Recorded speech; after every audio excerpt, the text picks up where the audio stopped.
For today's First Digital Magiting Conference basically answers the question, paano ba maging magiting sa panahon ng COVID-19?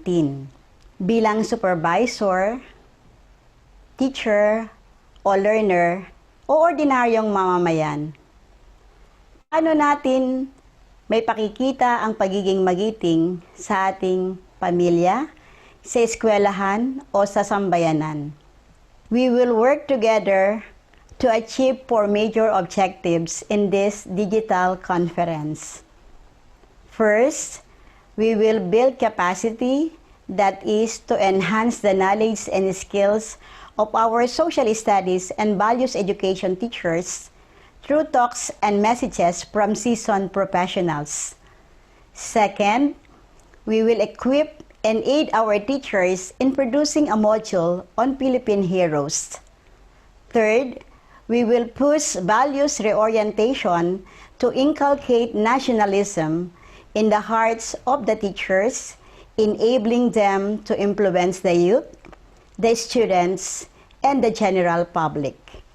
And last but not the least, we expect that in the not-so-distant future, both our teachers and our students can be creative, productive, self-reliant, and of course, citizens who are proud of their roots. Thank you and mabuhay.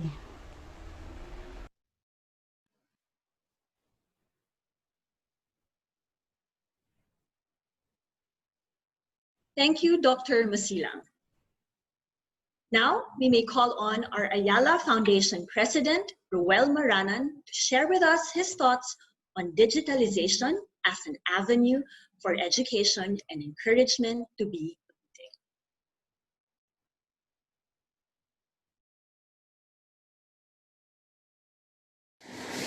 Maraming salamat, Jai.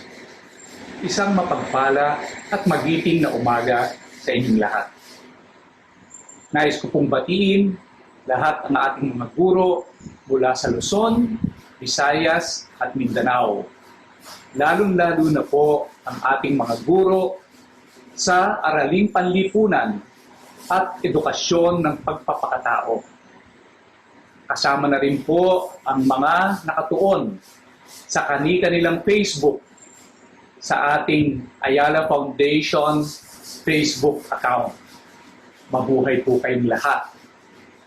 It is truly an honor and a privilege to launch the first Magiting Digital Conference with our partners, particularly Department of Education, National Historical Commission of the Philippines, and our private partner, Chooks2Go. Our partners have been with us since our flag distribution covering the 17 regions of our country for the past several years. Truly, this is another milestone that we are working on together. These past months have been truly very challenging. We have been faced with severe shock. And as we speak, we are truly trying to get our acts together to address this new normal. This is also the perfect time for all of us, particularly you, our dear teachers, to be the catalyst of change and transformation as we migrate and bridge the digital divide into our new norm of blended learning. This digital Magiting Conference will be a very useful platform that can be shared within our school community and way beyond. For you teachers, we are so grateful for having the courage to become lifelong learners and educators. You continuously balance this personal calling with full commitment. We salute you for your daily sacrifices to continuously instill discipline, knowledge, sharing and teaching good manners and right conduct to your dear students, to your fellow teachers, and even to parents like us. We hope to uphold this collaboration and continuously handhold with you together with our partners so that we could truly leverage on this gift of technology and its proper use towards the alleviation and improvement of our Philippine education. Bayanihan ang panawagan sa ating mga bayani. Ako, ikaw, tayo ang sagot. Maging magiting sa isip, sa salita, at sa gawa. Mabuhay po kayong lahat.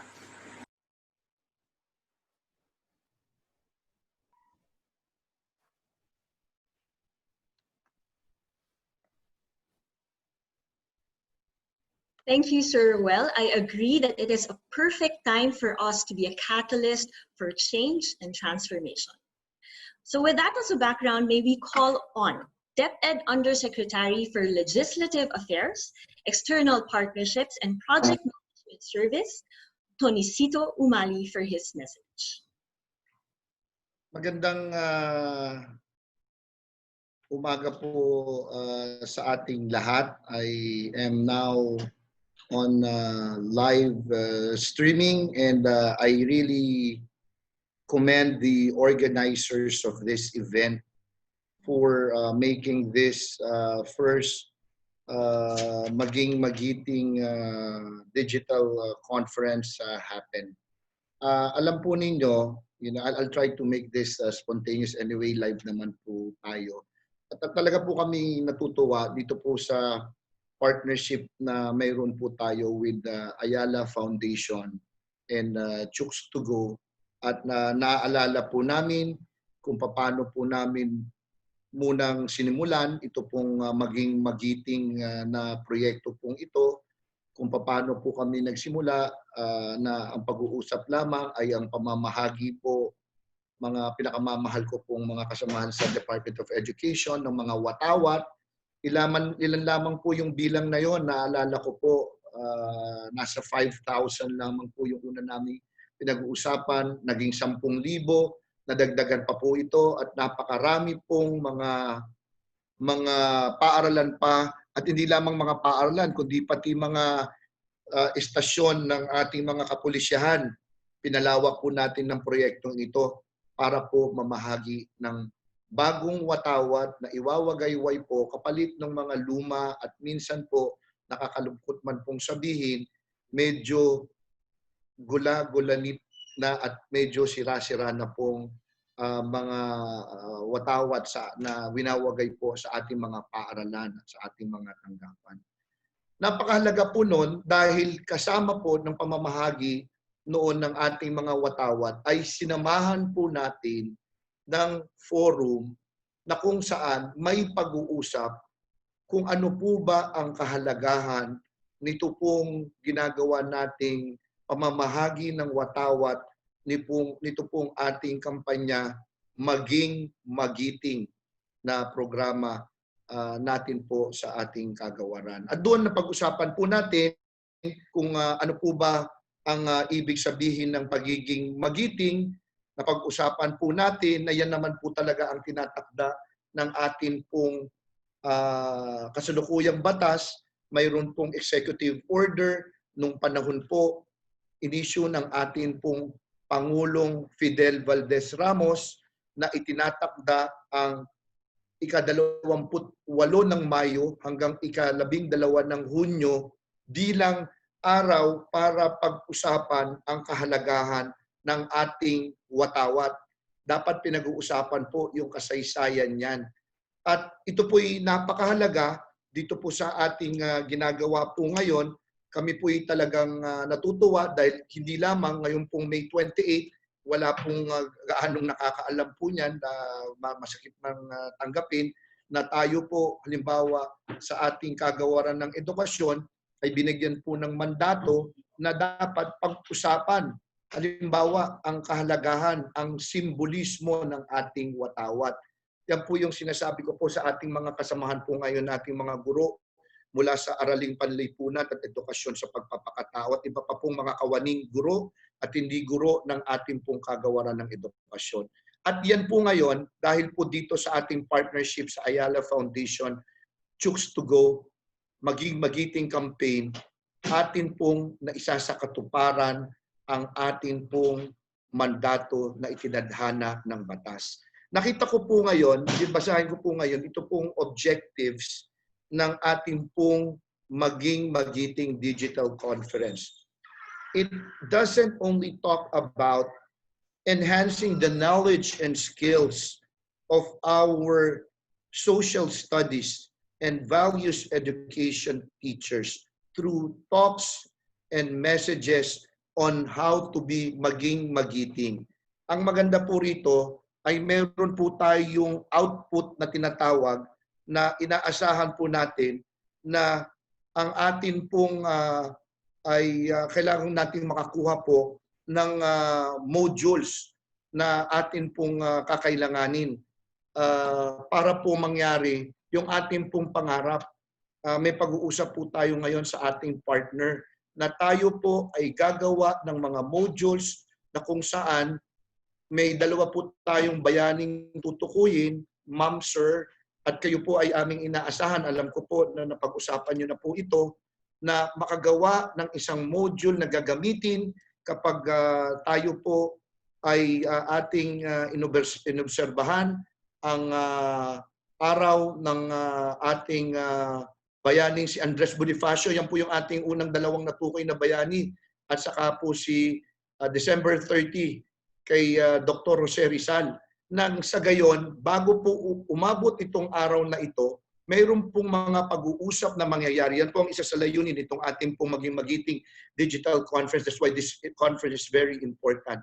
Ay mapag-usapan natin pagkatapos po nito, magkaroon tayo ng modules at yun po ang gagamitin sa Setyembre. May part 2 po itong ating gagawing programa pong ito na ang atin pong mga guro ay magkakaroon po ng pagkakataon na mapag-usapan po itong mga bayani po natin ito sa isa pong mahusay, malalim na pamamaraan. I'll be trying to be not too formal about here, so I want you to, I could see now my cue that I have only a couple of seconds left, so I have to wrap up. But I just would like to really commend the organizers of this event.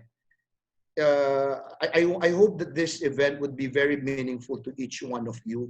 I hope that this is not one of those digital conferences that you have been attending. Try to listen to the speakers that we're going to have right now. I don't have the time to enumerate who the speakers will be in the next couple of minutes. I think some of them will be live. You will see them, and I hope there will be some form of interaction.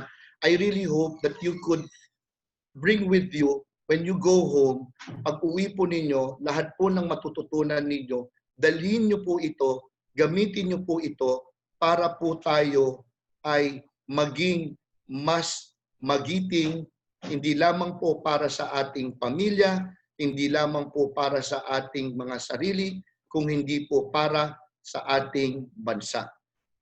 Ito po ang inyong pangalawang kalihim, Undersecretary Tony Umali. Maging magiting po tayong lahat. Marami pong salamat.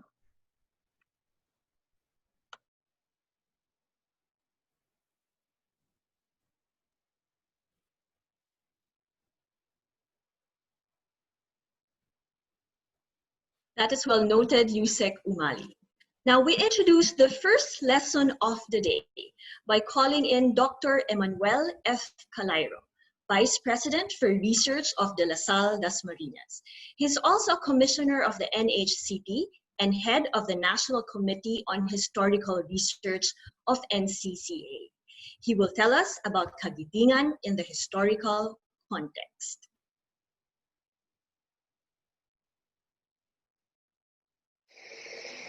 Magandang umaga po sa ating lahat, sa lahat ng mga nanonood at nakikibahagi sa ating mga lektura. At sa araw po na ito ay pag-uusapan natin yung konsepto ng kagitingan. Sapagkat lagi po nating naririnig ang salitang kagitingan, lalo-lalo na sa araw ng kagitingan, tuwing Abril. Ngunit ano nga ba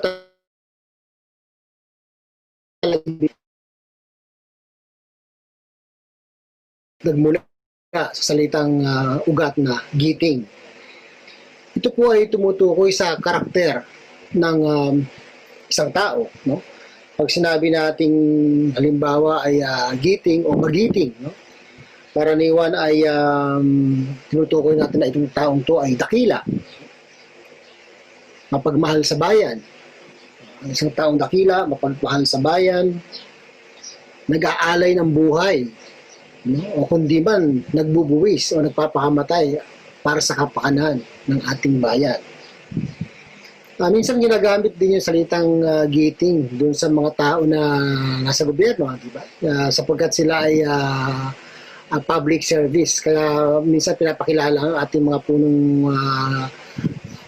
pamahalaan o punong lungsod, no? Punong bayan na ang magiting nating punong lungsod. Diba? Sapagkat ang expectation ay isang marangal na tao. No? At handang magsilbi at ipaglaban ang kapakanan ng ating mga kababayan. Kaya yung pong konsepto ng kagitingan ay karaniwang mataas ang pamantayan. Kagalang-galang, mataas ang pamantayan at nagbibigay ng paraan, no? Para mapagsilbihan ang ating bayan. Karaniwan, nabanggit ko na karaniwan natin ginagamit ang salitang giting dun sa tinatawag nating araw ng kagitingan. Ang araw po ng kagitingan ay karaniwang ginugunita tuwing Abril, no? Para gunitain ang mga again, pag sinabing araw ng kagitingan, ito ay pagsariwa dun sa kanilang mga kabayanihan, no? Pagsariwa, pag-alaala, no? Muling pagpapakita ng mga values o mga karakter na maaaring tularan ng ating mga kapwa Pilipino. Pero yung po araw ng kagitingan, nakafocus lamang yan, no? Initially, no? Siyempre, dun sa bayani ng World War II. Pero pag sinabi natin kagitingan, ito ay tumutukoy siyempre sa araw ng mga bayani. No? At sa pagdaan po ng ating kasaysayan ay napakaraming mga magigiting na mga tao o bayani, no? Na ating tinutukoy at itinataas sa pedestal. Halimbawa na lang siyempre bago dumating ang mga mananakop na Espanyol, no? Alam natin, kilala natin si Lapu-Lapu, no? Si Lapu-Lapu ay isang tagamaktan na nakipaglaban sa mga mananakop, no? Ipinaglaban ang kanilang lupain, ang kanilang karapatan, ang kanilang kalayaan, no? At nakita natin po sa kasaysayan na nakipaglaban siya ng harapan, ano? So, yung kanyang pagtatanggol, pagkikipaglaban ay simbolo ng kabayanihan, no? At kaya nakapit din sa kanya yung salitang kagitingan, no? O magiting, no? At sa pagdaan ng panahon, nung sinakop tayo ng mga Espanyol, ay nakita natin yung iba't ibang mga pag-aalsa, no? Whether ang pag-aalsa na yan ay dulot ng mga regional na dahilan, no? About religious or political, no? Pero as long as kapakanan para sa bayan, ay ikinakapit din natin sa kanila yung konsepto ng kagitingan, no?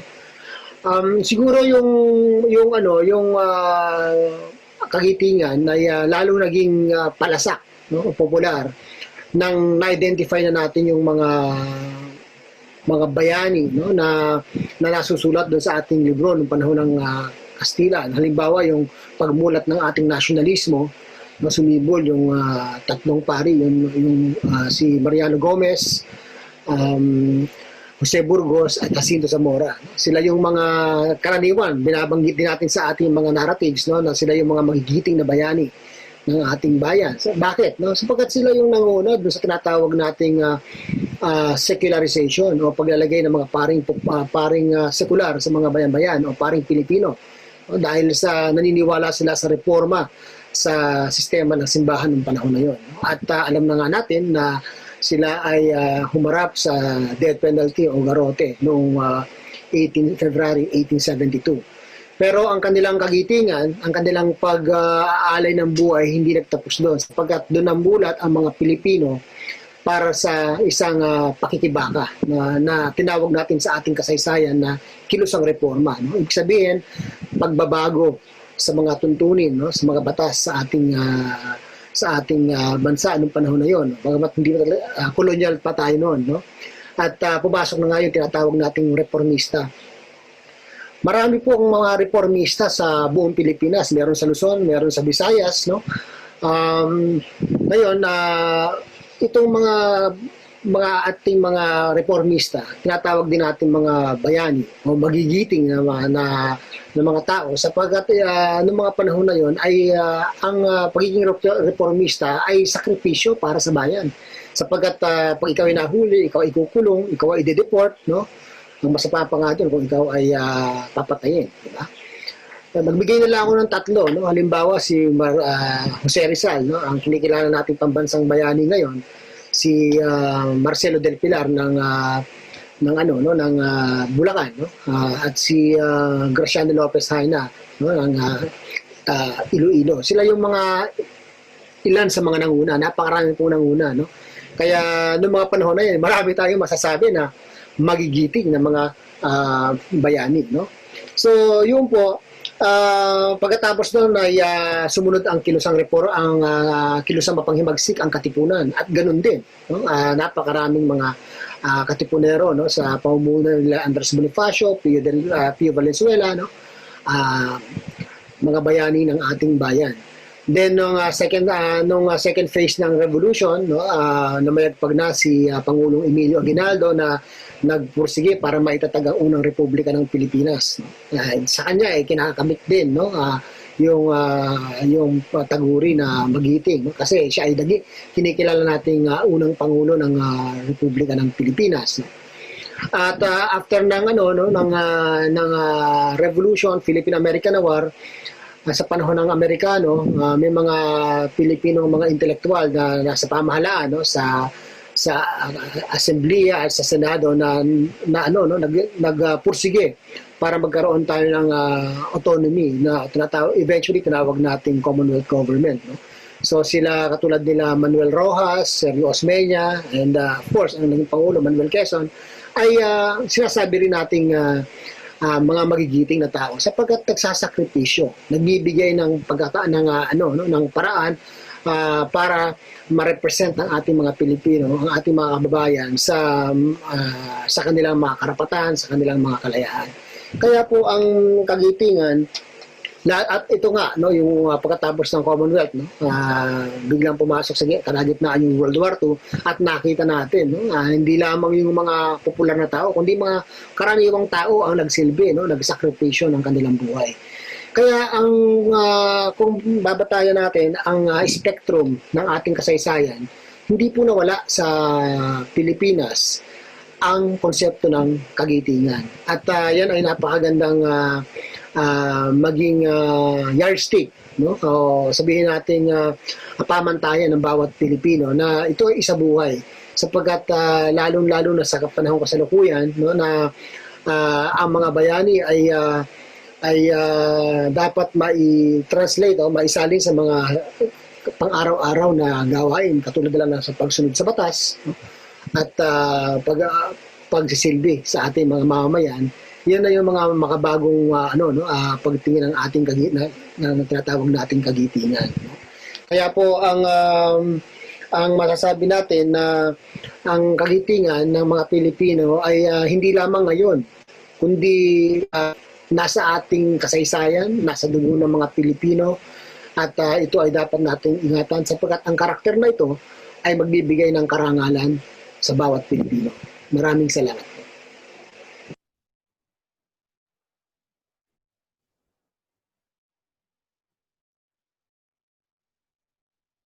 Salamat, Dr. Calairo. Gusto ko yung sinabi ni Dr. Calairo na ang kagitingan ay nasa kasaysayan.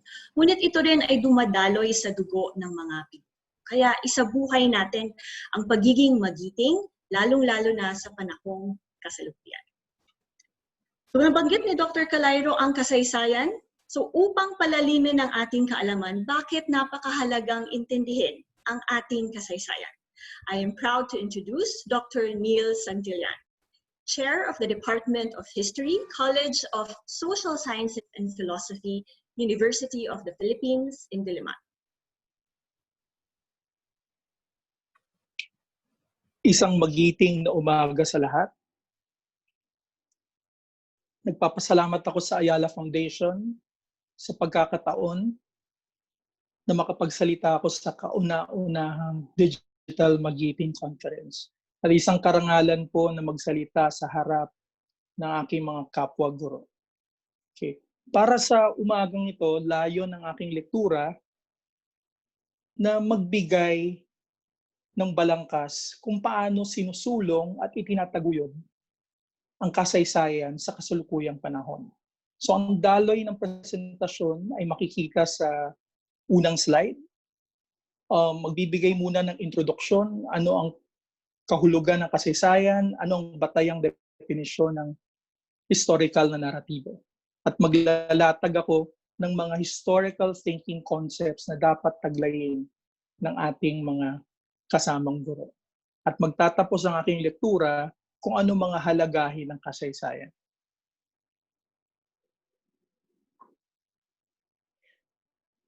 Sa unang konsepto, ang pinakaakngang Filipino-Tagalog equivalent ng history ay kasaysayan.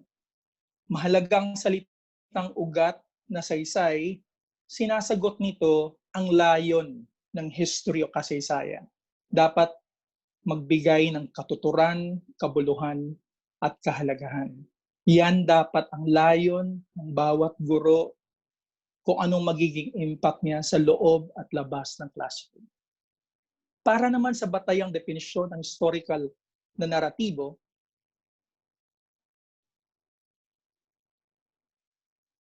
binabanggit ko lang dito na ang panahon bago ang ngayon, yun yung tinatawag natin na nakaraan. Ang nakasulat tungkol sa nakaraan, yan ang tinatawag natin na history. Sa madaling sabi, ang mga historiador ang nagbibigay kahulugan at paliwanag kung ano ang nakaraan. Okay. Galing to sa isang libro na ginamit ko at makikita ito sa references sa dulo ng aking presentation slides. Ang panahong sinasaklaw ng nakaraan ay sobrang lawak. Pero hindi lahat na nangyari sa nakaraan ay nasaksihan.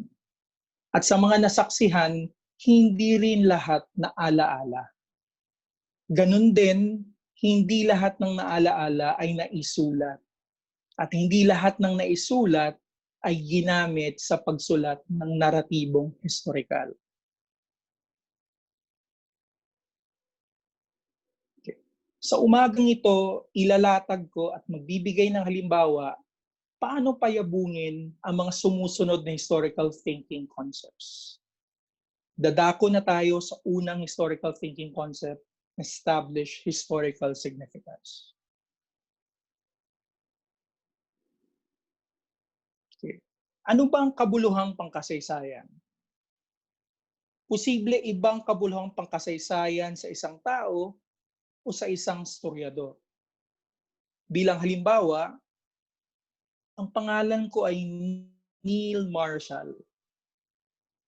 Sa kwento ng aming pamilya, importante ang mga pangalan ng astronauts and cosmonauts. Lahat ng lalaking anak sa aming pamilya ay pinangalan sa astronauts at cosmonauts.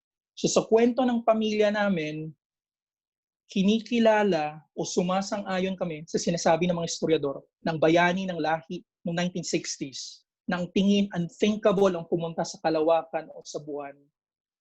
Pero kayang gawin yan ng mga astronauts and cosmonauts. Ganun din Marshall. Bakit Marshall yung pangalan ko? Dahil pinanganak ako noong September 21, 1972. Para sa tatay ko, kailangan mag-commemorate yung event na yon sa aking pangalan. So yan ang kabulang pangkasaysayan sa aming pamilya. Pero para sa mga historiador, mas malaki ang tinitignan nilang batayan para ilatag ang kolektibong alaala ng bayan. Okay. Bilang halimbawa, para sa mga historiador, may lumilitaw na konsensus ng batayang kultura ng kabias ng Pilipino, tinatawag nila itong Austronesiano. Sa slide na pinapakita ko ngayon, ito yung sonang kultural na sumasaklaw sa Austronesian cultures. Mula sa Madagascar, tanging islang bansa sa Africa, hanggang sa Easter Island, isang pulo na pinagmamay-ari ng Chile sa kasalukuyan, isang bansa sa Timog Amerika. At nasa gitna, sa island Southeast Asia, bahagi ang Pilipinas, tayong isa sa mga lumang sentro ng kulturang Austronesiano. Sa pamamagitan ng kasaysayan, naunawaan natin ng batayang kultura ng mga Pilipino bago pumasok ang mga impluensya mula sa labas ay Austronesiano. Isa pang halimbawa para ma-establish ang historical significance sa punto de vista ng mga historiador ay sabi ng mga historiador, ang ating archipelago ay naging saksi sa acculturation ng mga elementong kultural na Indiano. Sa slide na ito, pinapakita ko ang pinakalumang ebidensyang nakasulat sa kasaysayan ng bansa. Ito ang Laguna Copper Plate. Sa Laguna Copper Plate, bakas na bakas ang mga impluensyang Indiano sa artifact na ito. At buhay na buhay ang mga elementong kultural na Indiano sa pang-araw-araw na buhay natin. Ang tawag sa atin ay guro. Ang salitang guro ay isang hiram na salita mula sa mga Indiano. Okay. Magmumungkahi ako ng isang exercise on historical thinking concept number 1, establish historical significance. Pwedeng gawin sa klase, itanong lang, ano yung mga pangunahing kaganapan noong nakaraang taon na mahalaga para sa mga estudyante? At naglatag ako ng mga batayang tanong na ito yung ipapadaloy natin sa klase. Ang pangalawang historical thinking concept naman ay use primary source evidence. Marami ito samot-sari. Pero dahil May 28 ngayon at simula ito sa taunang paggunita tungo sa pagdeklara ng kalayaan sa June 12, ang aking halimbawa ngayon ng primary source ay may kaugnayan sa bandila ng Pilipinas. Alam ba natin ang kahulugan ng mga kulay o kaya disenyo ng ating bandila? Okay? Kung gagamit tayo ng primaryang sanggunian, ang gagamitin natin ay ang proklamasyon ng kalayaan noong June 12, 1898 na sinulat ni Ambrosio Rianzares Bautista. Makikita natin sa susunod na slide ang kopya na nabanggit na proklamasyon. So sa kontemporanyong panahon, sinicelebrate natin pagka-Pilipino sa pamamagitan ng flag, ngunit inuugat natin ito sa nakaraan gamit ang primaryang sanggunian ng proklamasyon ng kalayaan noong 1898. Batay sa salin sa Ingles ng John Taylor ng ating proklamasyon ng kalayaan, sinasagot nito ang iba't ibang tanong. Bilang halimbawa, bakit may triangulo sa ating bandila? Ang paliwanag sa dokumento, sa proklamasyon, dahil ang paboritong hugis ng katipunan ay triangulo. Sinasagot rin sa slide na nakikita natin ngayon kung bakit ang kulay ng ating bandila ay blue, red, at white. Halaw ito sa bandila ng Estados Unidos. At ito ay bilang pasasalamat natin sa nabanggit na bansa dahil wala itong plano na gawin tayong kolonya. Sa pamamagitan ng paggamit ng primaryang sanggunian, lalong yumayaman ang pag-unawa ng kasaysayang Pilipino. Ang susunod naman na historical thinking concept ay identification ng continuity and change. Ano ang nagpatuloy, ano ang nagbago. So sa susunod na slide, makikita natin ang isang sample exercise para sa thinking concept na ito. Halimbawa, pwedeng basahin ang mga unang sona ng dating Pangulong Benigno Aquino III at ng kasalukuyang Pangulo.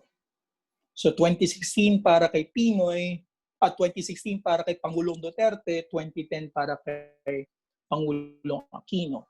Paghampingin ang dalawang sona at ipaliwanag kung paano nag-iiba ang dalawa o paano nagkakatulad. Sa susunod na slide, okay? Of course, kailangan rin ipaliwanag sa mga estudyante natin anong layo ng sona. So, merong dalawa. Ang sona ay pagtatasa sa nakaraang administrasyon, kung paano tumugon ito sa politika, ekonomiya, at lipunan ng bansa, at nagtatakda ito ng plano ng kasulukuyang administrasyon. So kung babasahin yung dalawang sona, malinaw ang tema ng pagpapatuloy. Kapwa Presidente tumindig na dapat lumaban sa tatlong K: korupsyon, kahirapan, at kriminalidad. At dahil ang bagong Pangulo ay si Pangulong Duterte, meron siyang mga nilatag na hindi nabanggit sa unang sona ni Pinoy. Yan ang panawagan na baguhin ang sistema ng pamahalaan, federalismo. Then binigyan niya ng diin ang matinding kampanya laban sa droga. At sabi ni President Duterte na kailangan may pagbabago sa passport law. Okay. Ang susunod naman na historical thinking concept is to analyze cause and consequence. Kung may nangyayari, ay ito ay implikasyon ng isang cause. So malinaw ugnayan ng cause and consequence. So mapapakita natin ito sa susunod na slide ng isang sample exercise. So bilang halimbawa, makaka-relate ang mga estudyante natin kung meron tayong exercise tungkol sa panunood o pagtatasa ng isang pelikula o teleserye. Pwedeng Hollywood film, Avengers Endgame, pwedeng isang lokal na teleserye tulad ng Probinsyano, o sikat na teleseryeng Koreano tulad ng Crash Landing on You. Then dapat matukoy ng inyong mga estudyante kung anong ikot ang pangyayari sa napiling pelikula o teleserye. At pag-usapan sa klase at ilista kung ano-ano mga posibleng sahi at epekto ng nasabing pangyayari. Ang susunod naman ng historical thinking concept ay kaugnay ng mga perspektiba sa pagsasakasaysayan. Sa susunod na slide, meron akong panukalang exercise tungkol sa mga panandang pangkasaysayan na makikita sa lungsod ng Lapu-Lapu sa Cebu. At pwedeng layon ng exercise, masagot ang mga sumusunod na tanong.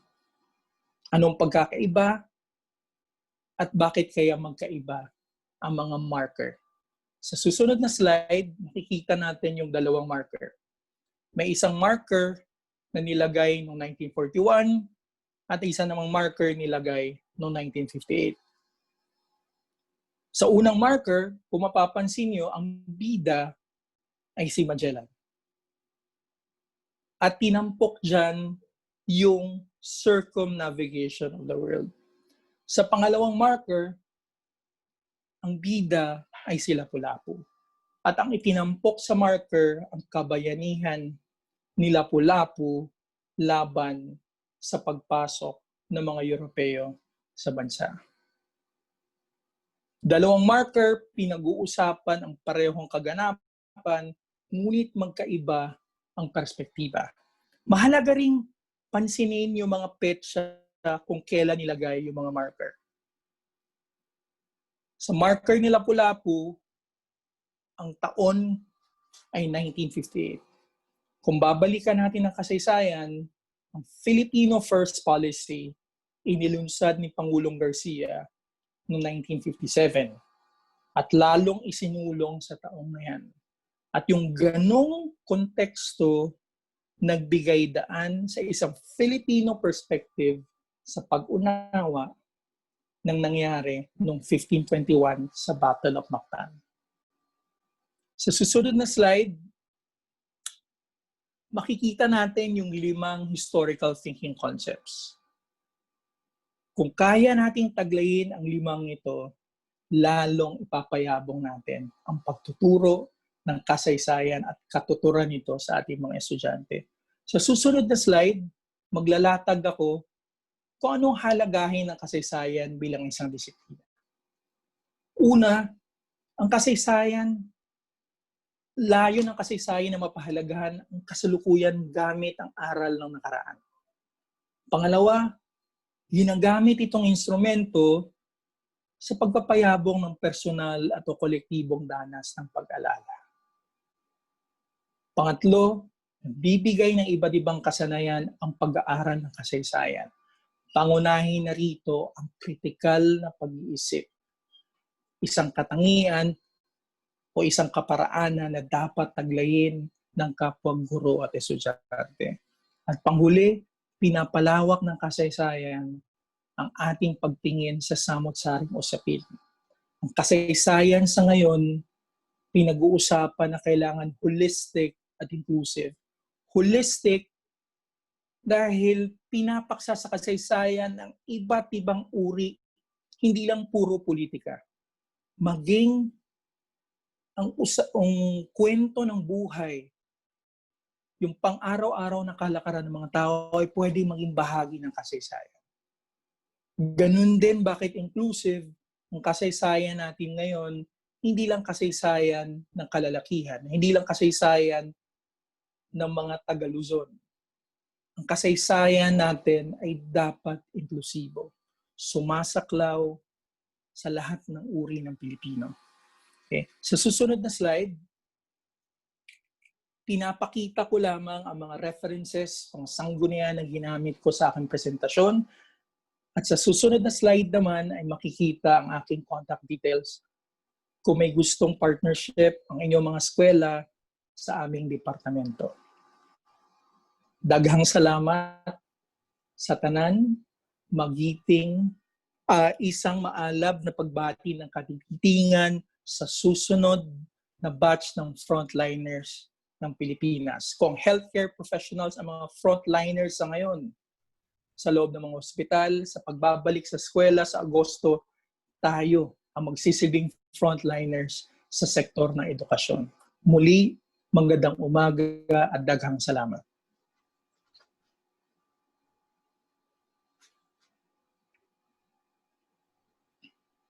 Thank you, Dr. Santillan. So it's very interesting that Dr. Santillan mentioned na hindi lahat ng nangyari sa nakaraan ay nasaksihan. So pag tinignan natin ang ating mga estudyante, maraming pangyayari sa kasaysayan ang hindi naman nila nasaksihan. So it's asking us to develop that historical thinking. Also gave us some tips on how we can do it in our classes. So maraming salamat, Dr. So bakit nga ba mahalaga ang pagmamahal sa bayan? So to discuss the value survey of the National Commission for Culture and the Arts, may we call on Mr. Arvin Villalon, Head Researcher and Consultant for NCCA Filipino Value Study.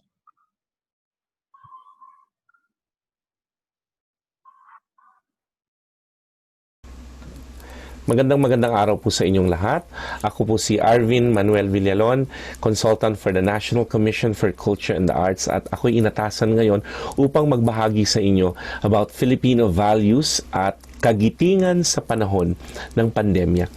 Sa NCCA po ay nagkaroon po kami ng tinatawag na Filipino Values Program. Ito po isang initiative ng ating pamahalaan na kung saan ay nagkaroon po ng pananaliksik tungkol po sa ano na ba ang kasalukuyang mga pagpapahalaga or value system ng ating mga Pilipino.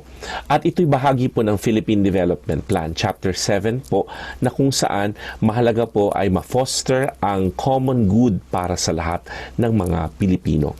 Kaya nung nagsagawa po kami ng isang pananaliksik, ito po ginawa noong 2017 to 2018 at nagkaroon kami ng series of focus group discussion na kung saan maraming mga sektor sa lipunan ang nakibahagi dito at ito'y sinundan pa ng isang national survey involving the 17 regions of the Philippines.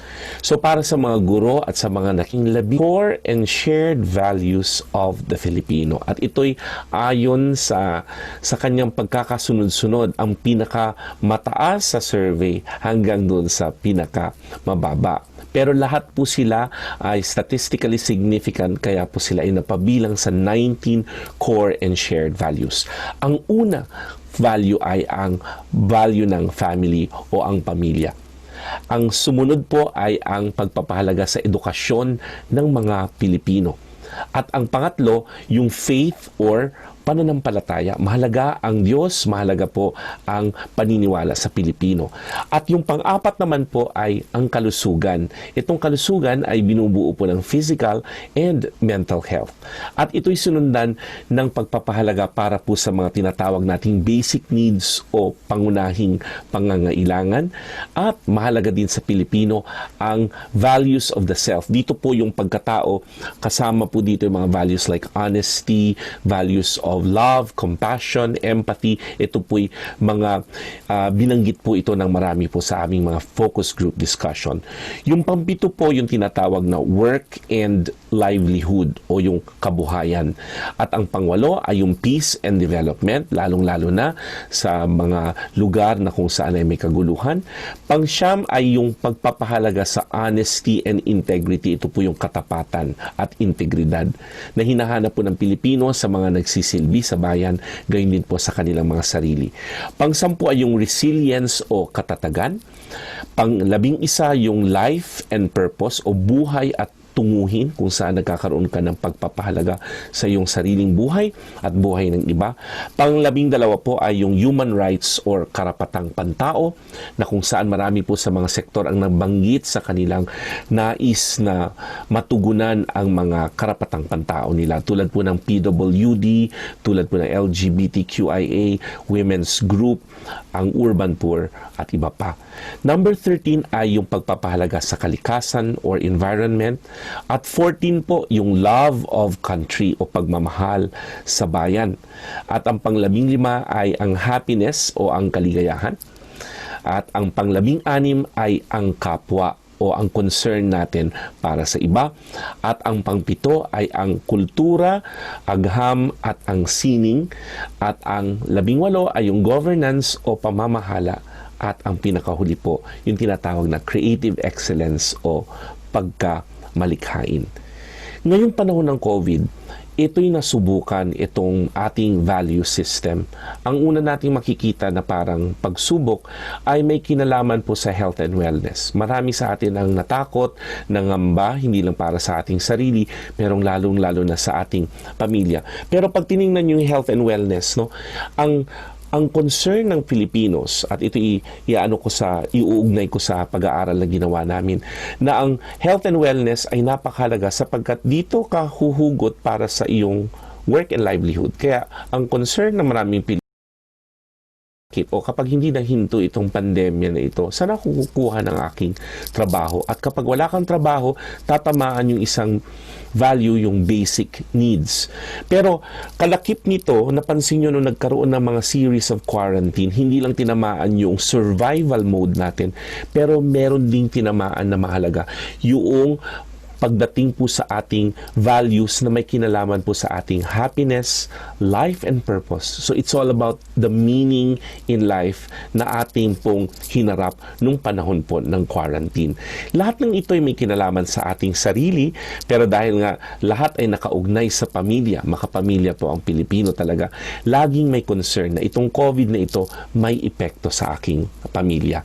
Kaya naman dito sa aking ibabahagi na ito, yung mga values o mga pagpapahalaga, meron din po siyang protective factors. Kaya kung gagamitin mo pong resource itong values natin, pwede po. Kaya ang isang resource na nakita natin is the value of resilience. Ang Pilipino ay natural na matatag. Babangon at babangon tayo kahit anong pandemya yan, kahit anong mga sakuna, mga kalamidad ang dumating. Sapagkat when you talk about resilience, meron kang 4 values that support resilience.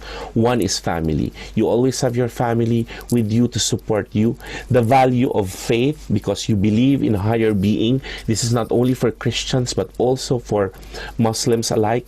At yung kapwa mo na kung saan meron kang pakikiramay, pakikisama, at pagtutulungan at damayan. At syempre kasama dito ang self. Pero yung value ng education, ito yung nakita naming mahalaga during these times of pandemic, because kailangan ng Pilipino yung education campaign. Kaya nga marami sa mga guro ang nagsasabi, paano na pagdating po ng school year, paano natin maituturo ito? Kaya ang pangalawang bahagi na gusto ko i-share sa inyo ay yung ating tema para sa conference na ito, yung pagpapahalaga ng tinatawag nating kagitingan, ang kagitingan sa panahon ng COVID-19. Pag sinabi mong kagitingan, ito ay may kinalaman sa 4 na bagay. Tapang, lakas ng loob, emotional po yon, di po ba? Yung pangalawa po, yung linaw ng pag-iisip na may kinalaman po sa ating mental faculties. At yung pangatlo, yung kakayahang harapin ang pagsubok. Kailangan behavioral. Kailangan po pag sinabi mong kaya ko, nakikita sa kilipan at sa emosyon. Pero meron ding kaakibat na value yung kagitingan, sapagkat pag magiting ka, meron kang dignidad. Ito po ay may kinalaman po sa values and virtues. At ang pang-apat na isang factor po sa kagitingan ay yung relational aspect. Ito yung pag-aalay. Yung pag-aalay ng iyong sarili para sa higit pa sa iyo. Kaya pag sinabi mong kagitingan, meron kang concern for others. At ang frontliners, I think that's the best example that I can have in mind right now, ay isang modelo ng kagitingan. Pag sinabi natin itong mga frontliners, kasama yung health frontliners, yung nasa security, nasa armed forces, yung nasa barangay. Sapagkat pag sinabi mong frontliners ka, magiting kang harapin yung mismong virus, yung sakit, dahil meron kang pagsisilbi, pagmamahal higit sa sarili mo at sa pamilya mo. Ilan sa mga nurses ang kailangang iwan ang kanilang mga pamilya sapagkat sila ay tapat sa kanilang tungkulin. At yung pangatlo, yung katapatan. So kahit pasabihin nating gusto mo nang bumigay, gusto mo nang magtago, ikaw ay kinakabahan, yung pagiging magiting mo ay patuloy na gagampanan ang iyong tungkulin. Kaya lahat nito, pag nilagay mo lahat itong kagitingan, ito'y ma-equate na sa tinatawag nating pagmamahal sa bayan. Di ba po, sa ating survey, ito'y 14, ito yung love for country, na isa sa mga medyo ikinalungkot ng aming sangay, sapagkat sa ibang bansa, ang love for country ay top 1. Pag tanong mo ang Japan or ang Korea, pagmamahal sa bayan. Kaya pag sila ay may utos ang kanilang pamahalaan, talagang sumusunod. Pero ito'y nakita nating problema, yung pagmamahal sa bayan. Kasi pag sinabi nating pagmamahal sa bayan at kagitingan, bumabalik tayo sa inuuna natin yung ating sariling pangangailangan o pangangailangan ng pamilya. Kaya pag merong pagmamahal sa bayan, may 3 sumusuporta dito na mga pagpapahalaga. Unang suporta po ay yung family values. Yung konsepto po ay hindi iba sa atin. Yung konsepto ng ina o amang bayan. Ibig sabihin, kung tatratuhin natin ang ating pamahalaan, ang ating bayan bilang ama o ina, magsisilbi tayo. Pero ano yung mga balakid dito, mga challenges dito? Yung hamon dito ay nag-iisip tayo na ang aking pagsisilbihan lang ay aking kadugo, nepotismo, unahin ko siguro sa mga ayuda yung kakilala ko, lalo na kamag-anak ko, o yung kanya-kanya. Yung pangalawang pagpapahalaga ay may kinalaman sa ating pananampalata. Ang Pilipino ay talagang may pag-uugat, may takot, may pagmamahal sa Panginoong Diyos. Kaya nga may sinasabi tayong katagang pro Deo et patria, for God and for country. Kaya yung pagmamahal sa bayan, hindi yan taliwas sa ating pagmamahal sa ating Panginoon.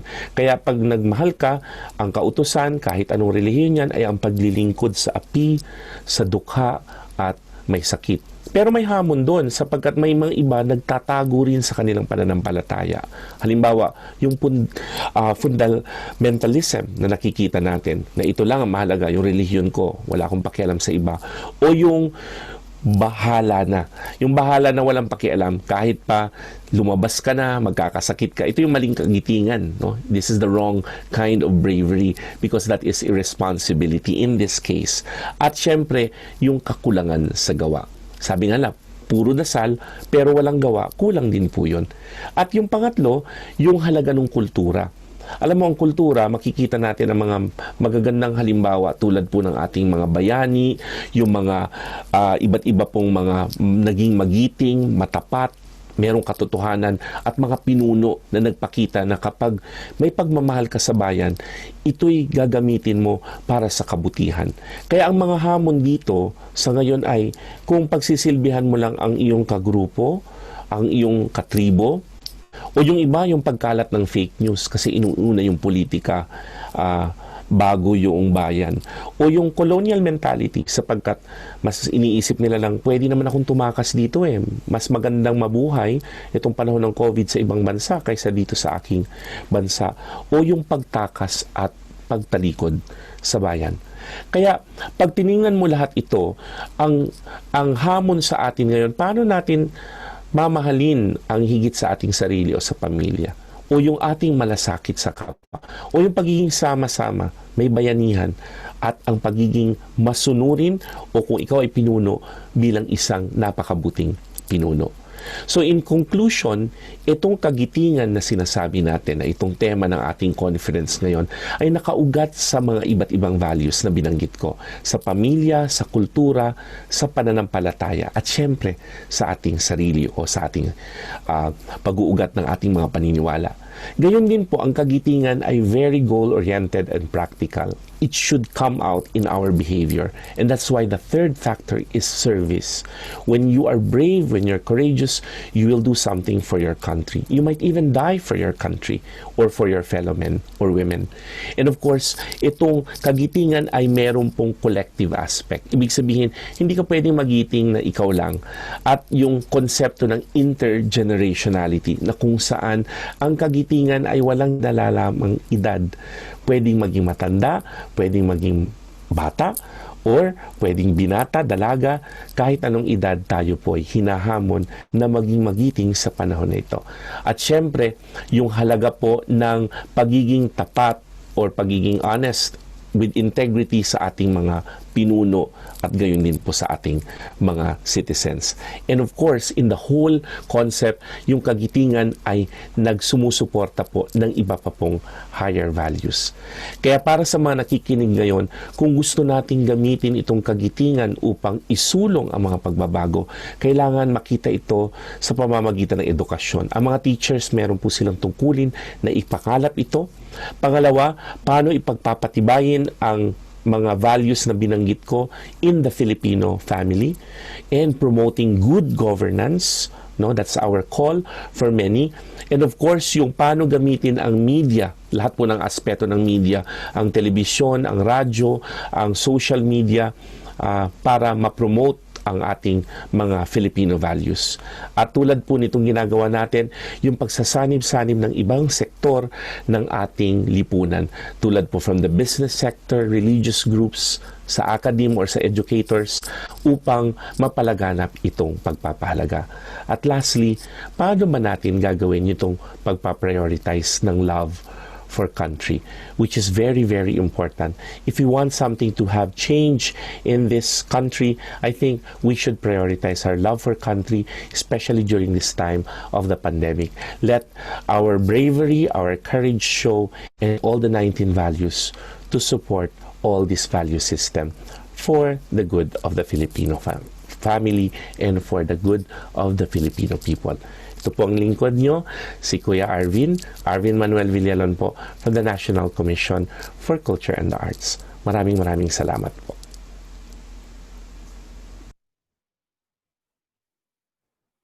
Maraming salamat, Sir Arvin. You know, the Filipino Value Survey is such an interesting research. So, Sir Arvin also provided us with a very rich discussion on kagitingan in relation to the Filipino values. Gusto ko lang ulitin yung kanyang sinabi sa medyo bandang huli. Sabi niya, kung gusto nating gamitin ang kagitingan upang isulong ang mga pagbabago sa ating bayan, kailangan makita ito sa pamamagitan ng edukasyon. Education plays a very big role in not just developing the sense of nationalism among our youth, but it also plays a big role in pushing for reforms and also for moving our country towards progress. So before we move on to the next part of our conference, for those who are watching us, the participants who are watching us via Zoom, there is a Q&A button there. You can type in your questions and we'll read it later on during the Q&A segment. So the First Digital Magiting Conference for the year gathers 200 teachers from Central Luzon through our Zoom webinar. Sila ay mga guro ng Araling Panlipunan at Edukasyon sa Pagpapakatao. And as a special treat for our Central Luzon teachers who have registered and are currently attending our Zoom webinar, we have drawn our first set of raffle winners. You will see their names on your screens right now. So maraming salamat to Chooks2Go for partnering with us for the First Digital Magiting Conference. To those who are watching us on Facebook Live, don't worry, we also have a treat for you. So please stay tuned.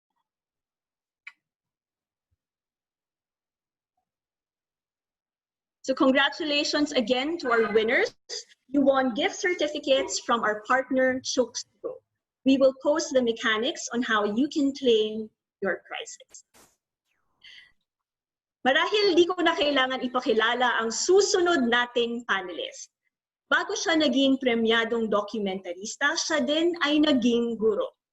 Ngayong panahon ng COVID, isasalaysay niya sa atin paano siya lumaban at sinabayan ng ating magigiting na frontliners. Howie Severino.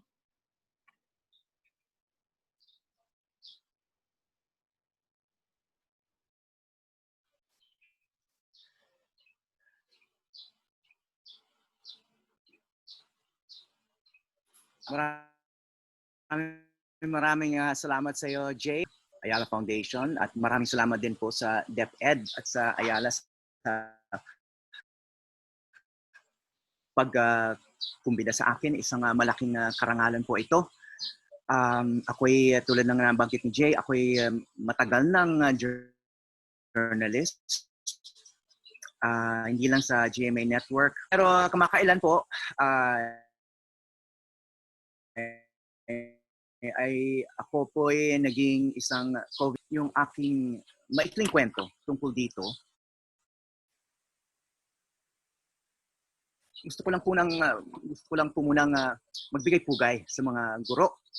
Ako'y sandali lang naging guro, kaya hindi ko siguro makiklaim na ako'y guro din, no? 2 years po ako nagturo ng high school bago ako naging full-time na mamamahayag. Pero sa totoo lang, usong-uso ngayon yung salitang frontliner, no? Pero bago pa naiugnay ang salitang frontliner sa mga health workers, sa mga nurse, frontliner ng gobyerno, yung mga teachers, lalo na sa mga liblib na communities. 32 years na po akong journalist at madalas ko pong nagawang storya ang mga guro. Pero at nakikita ko po yung kanilang dedications sa kanilang tungkulin. At nakita ko rin yung kanilang kagitingan. No? Usong-uso din yung salitang yan. Pero noon pa nakikita ko na yung kagitingan ng mga guro. Lalo na sa panahon ng mga eleksyon. Yun talaga, nasa front line sila. No? Doing a very important duty for the country. At tulad din ng napansin ko sa mga frontliner ngayon na mga health worker, noon pa man ay napansin ko na rin sa mga guro na yung kanilang pagpapakita ng malasakit ay hindi lang siguro out of sense of duty. Napansin ko talaga sa kanila yung fulfillment sa kanilang performance of duty. And sa totoo lang, maybe a joy in the deepest sense. No? So, itong aking maikling presentation ay inihahandog ko po sa mga guro. Dahil kayo rin po ay mga frontliner, mga mahalagang frontliner. And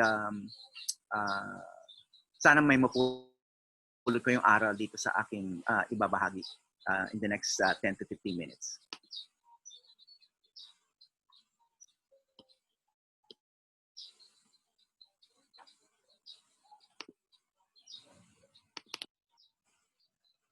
Okay. Hinahanap ko ngayon ang aking PowerPoint. Okay. Ito nga, nagkaroon po ako ng bagong identity, ano? Bukod pa sa pagiging journalist, documentary maker, broadcaster, etc., nakilala ko bilang Patient 2828. Pero gusto ko rin ibahagi na para hindi naman tayo masyadong kampante. Ano? Ako'y physically fit na tao.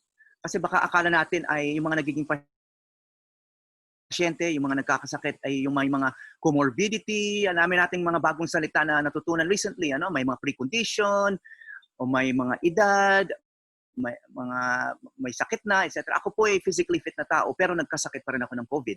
So I think it goes to show that anyone can get sick, anyone can get infected. At ako ay nag-ingat. So there's no guarantee. No? So I think everyone should be careful. I think that improves our odds of staying healthy. But we should also be prepared. We should be prepared mentally, especially. We should be prepared emotionally because it's either, ang likelihood bago matapos tong pandemic na to ay isa sa mga kilala natin, isa sa mga mahal natin sa buhay, or tayo mismo ay magkakasakit. So mahaba pa tong pandemic, and I think part of the reason we're going through all of these exercises at nakikita-kita tayo sa Zoom at sa online ay parang hinahanda natin ang sarili natin para sa mahabang krisis. Alright, kikwento ko lang po yung nangyari sa akin before I go to some of the lessons I learned. No? Madalas kasi akong tanungin paano ako nahawa. No? Hindi ko alam kung paano ako nahawa. Ako naman ay nag-ingat, maaga pa lang, of course, bilang isang mamamahayag, well-informed naman tayo tungkol sa mga nagaganap sa daigdig. Alam natin na meron ng kumakalat na sakit. So, maaga pa lang kami sa GMA Network, meron na kaming safety protocol, sumunod naman kaming lahat. Pero ayun, meron pa rin nagkasakit sa amin. Meron pa nga kaming kasamahan, isang sinamato at namatay. At yun, very early. Yumaon siya, and it was a big wake-up call for all of us. Kaya nag-iingat kami. Pero kahit nag-iingat kami, ay meron pa rin nagkakasakit katulad ko. Nung 1 week akong may fever nagpa-check up na ako at sa aking x-ray nakita ito, no, yung pneumonia. Medyo lumalabo yung ang aking mga baga. Inadmit na ako sa ospital. Tinutulak na ako, hindi pa ako naka-hospital gown dito, tinutulak na ako sa aking hospital room. Nilagay ako sa COVID wing, sa isolation wing. At ayun na, umpisa na yung mga treatment at therapy at yung pagmamonitor sa aking puso dahil ako po ay binigyan ng isang controversial na gamot, yung chloroquine. No? Alam natin na pinag-uusapan ngayon yan sa buong mundo, no? Yung hydroxychloroquine at saka yung chloroquine, yung anti-malarial, may empirical evidence daw na epektibo siya sa mga ibang may COVID. Kaya sinubukan din to sa akin. Di ko masasabi na kaya ako gumaling dahil sa chloroquine, pero ang isang posibleng side effect po nito ay cardiac arrest at arrhythmia. Kaya malaki yung risk na magkaroon ng epekto sa puso. Kaya ako minomonitor. Yan, ang tawag po dyan ay cardiogram. Araw-araw po ay sinusukat po yung kuryente sa aking puso just to make sure na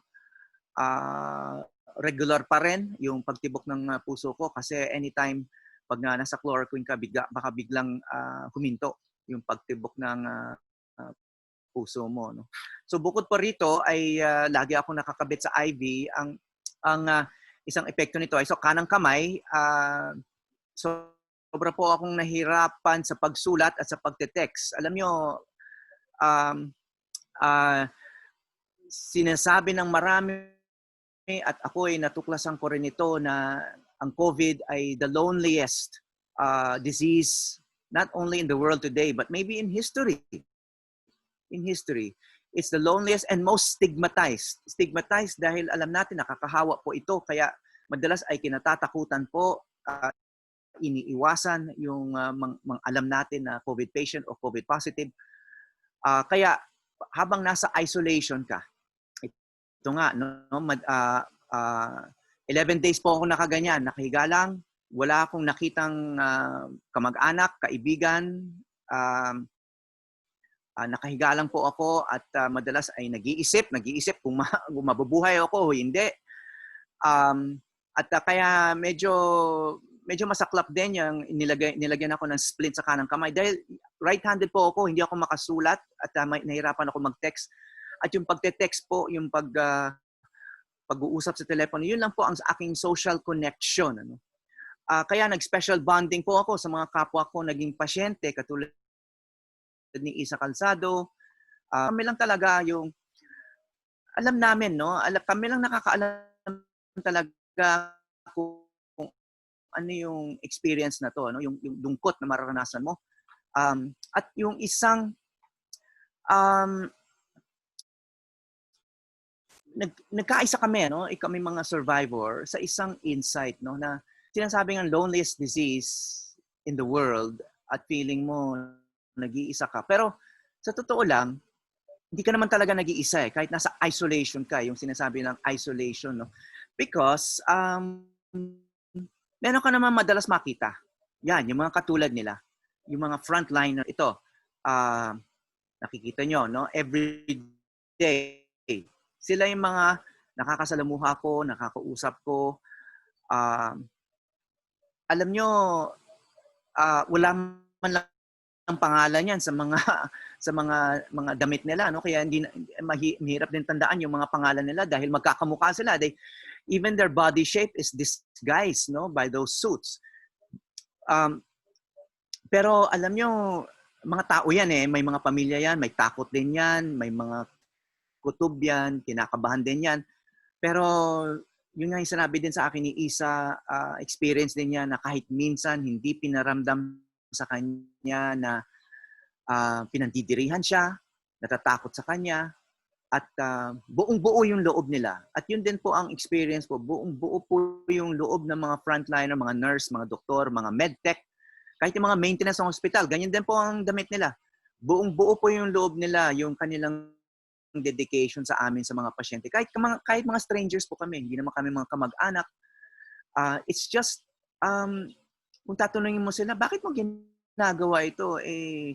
Meron naman ibang pwedeng maging trabaho ang mga nurse, no? Pwede ka naman sa opisina, pwede ka sa admin, pwede kang magbakasyon muna, etc. Ang laging sinasabi, mission po ito, kailangan kami, kaya kami pumasok sa trabahong ito dahil ito talaga, this is what we were trained for moments like this, for crisis, for emergencies. Hindi kami yung tipo mga professional na naglilingkod lang pag perfect yung mundo, pag ideal yung mundo. Hindi. Kami po yung naglilingkod pag talagang kailangan na kami. Katulad ng mga panahon ngayon, katulad ng mga crisis, tulad ngayon. Ito kasi gusto kong pansinin, itong mga PPE, kasi naging malaking issue din yung mga PPE. Ito yung mga professional PPE, ano? Pero madalas din akong, ito kasi yung talagang design para sa maging personal protective equipment, no? Yung PPE. It's light, it's relatively cool. Ganito yung mga PPE nila. Mga kapote po yan. Mga kapote, yung mga plastic na yan, mga light raincoats. Hindi po yan mga PPE na mga professionally designed for health workers, mga frontliners. Kaya pag kinakumusta ko palagi itong mga naka-PPE na ganyan, ang laging pong sagot sa akin ay, ito, para akong nasa loob ng sauna. Para akong nasa loob ng sauna. Pero hindi mo sila maririnig na nagre-reklamo. ibabahagi lang po nila yan pag tinanong sila, o kumusta na?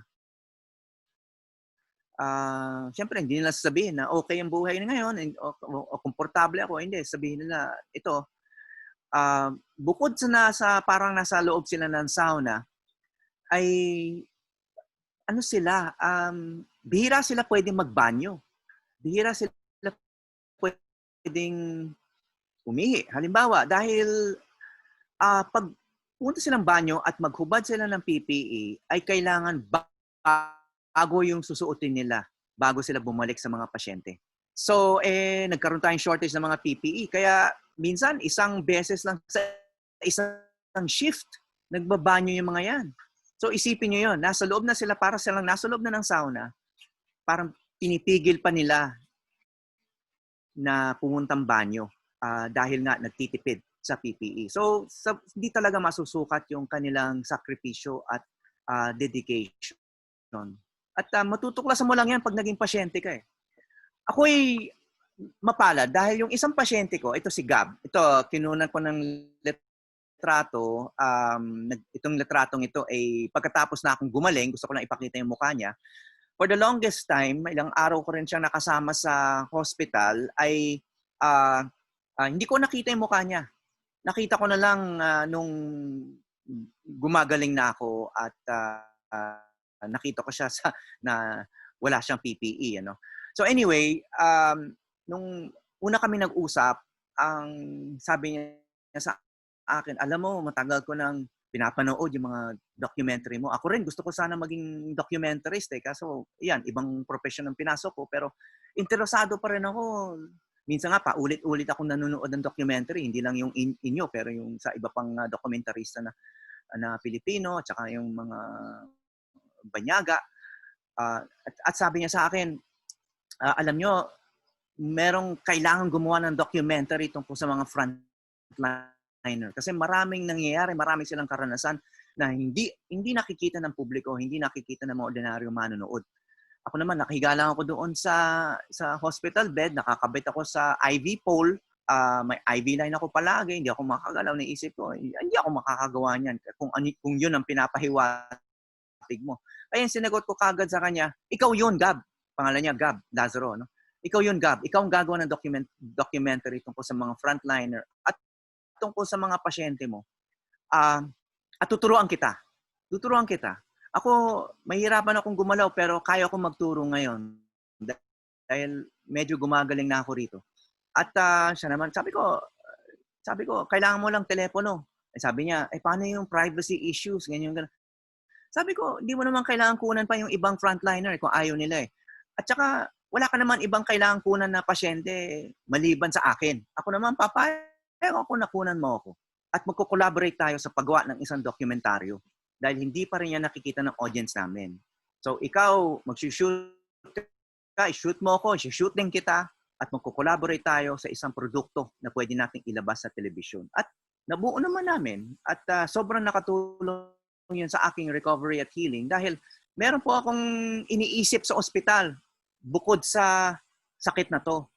Kasi sa totoo lang, if you don't try to entertain yourself or you don't have any way of diverting your attention, yung sakit mo lang talaga yung iisipin mo. Dahil wala kang kasama sa kwarto wala kang, usually may bantay ka, di ba? May kasama ka, kasama pamilya mo, kamag-anak mo, magulang o asawa. Pero sa COVID, wala kang kasama Ang kasama mo lang yung mga katulad ni Gab, yung mga frontliner na mabuti kung may oras, no?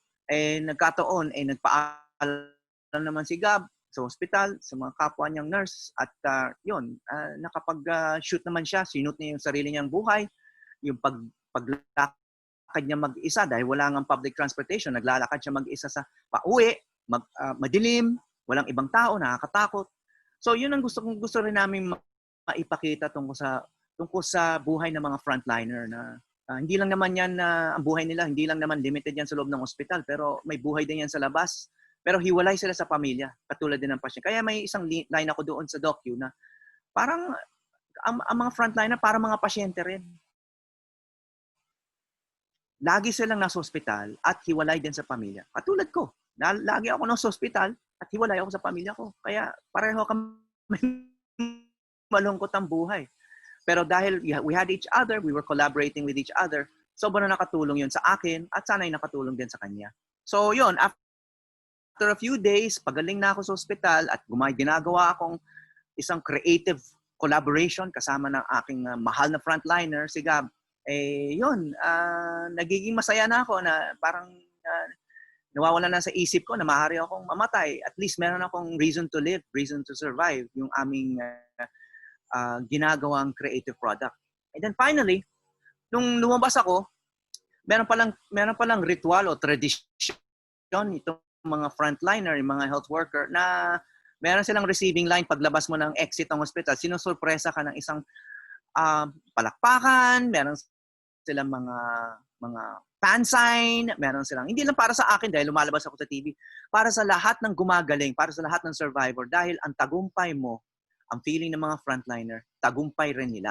Kaya napakasarap ng pakiramdam na yung pag-survive mo ay hindi lang nakapagpaligaya ng sarili at ng pamilya mo, pero yung mga kasama mo sa ospital na kahit hindi ka kilala, they didn't know you from before, pero they were very, very happy to see you go home, exit the hospital, very much alive and with an entire life still ahead of you.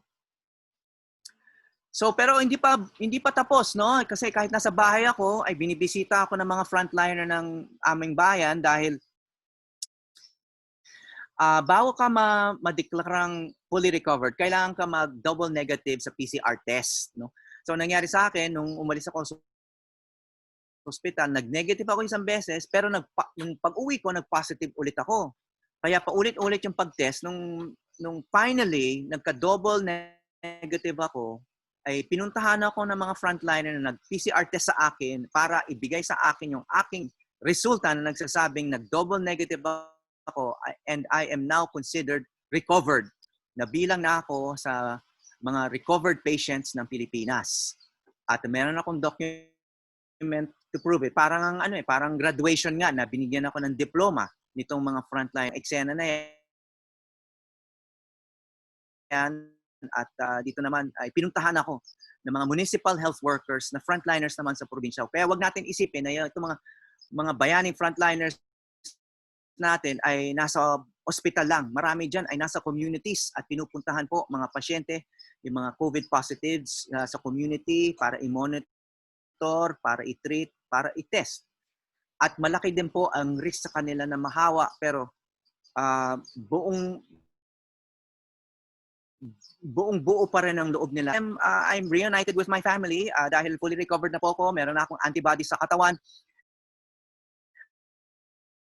Ay masasabi nating na ako nakakahawa at maliit po yung aking chance na mahawa ulit. Kaya yun ang isang konsuelo dito sa aking naging experience na meron akong kahit paano special hawa na hindi pa nagkakasakit. Sila kasama na yung pamilya ko, mga kamag-anak ko, natatakot sila palagi. Ako, dahil pinagdaanan ko na yan, ay meron akong konting peace of mind na hindi na ako mahawa ulit.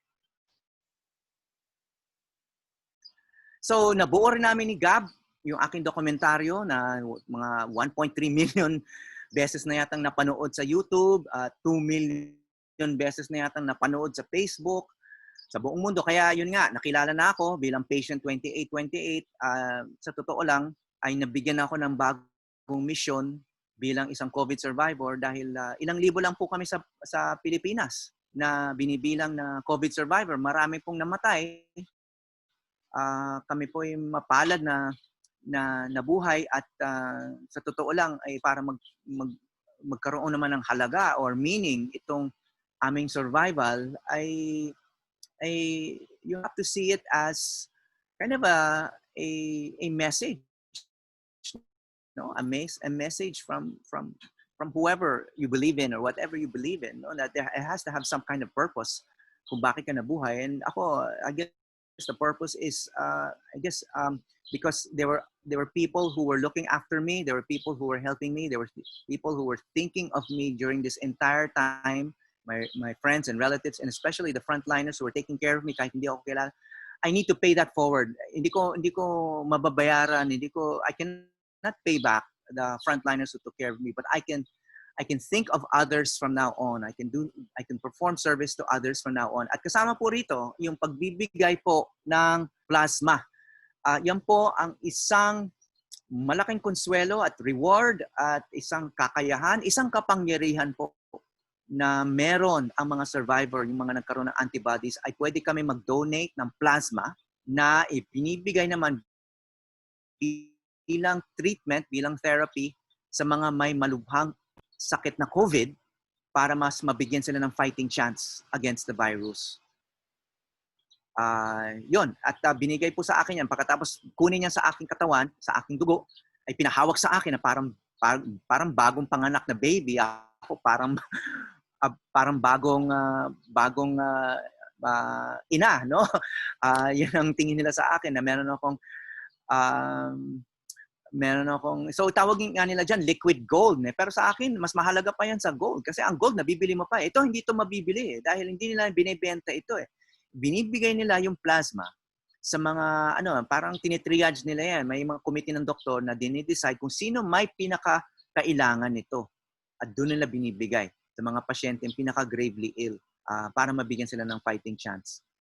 Ito nga, yung mga frontliners at mga medtech, mga doktor na tumulong sa akin, sinamahan ako na magbigay ng plasma. May seremonyas din sila pagkatapos ng matapos itong prosesong ito ng pagbibigay, ay may video sila, may litrato. Dahil malaking bagay sa mga doktor, sa blood bank na may nagbibigay ng plasma. Dahil kulang talaga yung plasma sa mga blood bank sa Pilipinas. At gusto nila, kaya na-publicize din. Ayan, lumabas po sa TV. Gusto kong malaman ng ibang survivor na hindi sila kailangang matakot, hindi po ito delikado, hindi po ito masakit. At kailangan na po ng ibang pasyente yung inyong plasma. Kaya kung kayo'y nakasurvive, kayo'y may antibodies na at may double negative na kayo sa mga COVID test, ay isang paraan ito para maibalik din sa lipunan, sa iba, yung binigay sa ating pangalawang buhay. So ito ay pinopost ko rin sa Facebook, panawagan ng mga doktor, ng mga frontliner ng healthcare system natin na magbigay ang mga COVID survivors ng plasma. At tulad ng sinabi ko, ito ay naging character na ako bilang patient 2828 dahil yun nga, daming nakapanood ng docu. Pero sa akin hindi naman to publicity. Sa akin ay ito para makapagbigay ng awareness, maka-educate din sa ating mga kababayan na kayang-kaya naman i-survive itong sakit na to. Ang karamihan naman ng mga nagkakasakit ng COVID ay nakaka-survive. Pero ang pinaka-mainam ay gawin natin lahat para makaiwas sa sakit at gawin natin to mag-mask tayo, maghugas tayo ng kamay, hindi lang para sa sarili pero para sa mga mahal natin sa buhay. So ito ay ginawa ng isang viewer, fan. Ito rin po ay pinadala sa akin, ginawang portrait po ng isang viewer. Ito nga ho ay parang nagkaroon ako ng mission ngayon na magbahagi ng aking personal na kwento tungkol sa pagiging COVID patient at COVID survivor. At lalo na nagbabahagi din po ng ating mga frontliner. Ito ay personal story na ibinahagi ko tungkol kay Gab Lazaro, yung aking nurse na nagbantay sa akin at tumulong sa akin sa paggawa ng documentary. At bago po ako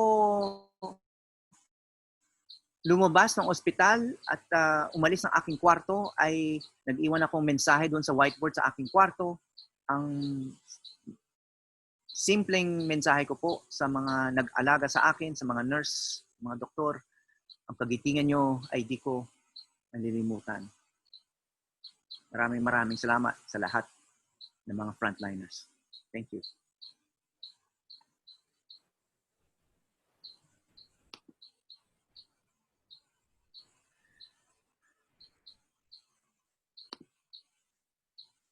Maraming salamat, Sir Howie. Yung pagsabi niyo pa lang na kayo si patient 2828 ay isang nagpapakita ng kagitna. Thank you for sharing not just your story, but also the story of our frontliners. Thank you so Sana much. sana daw po sa susunod, yung mga susunod naman na frontliners, ang ating mga guro, ang iyong maging subject sa susunod na documentary. So many of you have met our next panelist too. He's the Senior Education Program Specialist from the Bureau of Curriculum Development at Ed Central Office, Mr. Roel S. Padernal.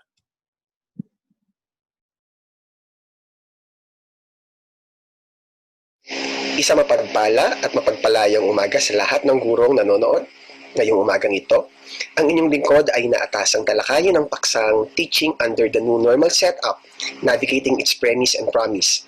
Narinig natin sa mga unang nagsalita ang kagitingan sa iba't ibang bahagi o aspeto ng buhay. Ngunit ang pinakamahalagang tanong ngayon ay, para sa ating mga guro, ano nga ba ang kagitingan o paano magiging magiting sa panahon ng pandemyang ito? Ang kagawaran ng edukasyon ay hindi nagkukulang sa kwento ng kagitingan. Araw-araw, para sa ating mga guro, ang pagpasok at pagtuturo sa ating mga mag-aaral ay bahagi ng pang-araw-araw na kagitingan para sa kanila. Ngunit ang kasalukuyang hamon ay iba sa managdaang panahon. At ngayong umagang ito, silipin natin kung paano mas higit na magiging magiting sa panahon ng pandemya. Ang aking paksa ay nahahati sa dalawa, the premise and the promise.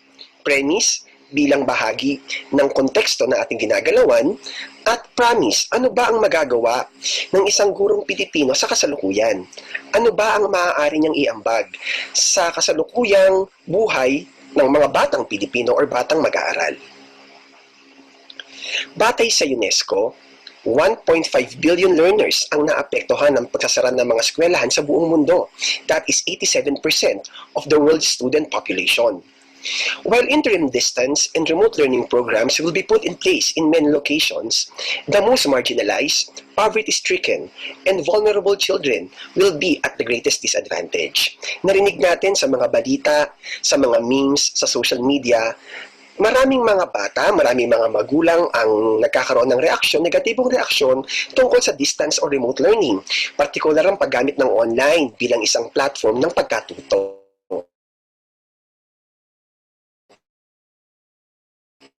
Ang na ito iniisip ng kagawaran sa kasalukuyang kagawaran ng kanilang magagawa upang ang lahat ng mga bata ay mabigyan ng karampatan at mauring edukasyon. Meeting the needs of the most vulnerable population in times of crisis is essential in achieving SDG 4, and that is according to UNESCO in the year 2017. Sa Pilipinas, meron tayong 28 milyong mag-aaral ang naghihintay ng isang mauring edukasyon sa nalalapit o pagbubukas ng taong pampaaralang 2020 to 2021. The Department of Education aims to sustain the delivery of quality, accessible, relevant, and liberating basic education for all school-age youngsters in the midst of COVID-19 emergency via flexible learning options.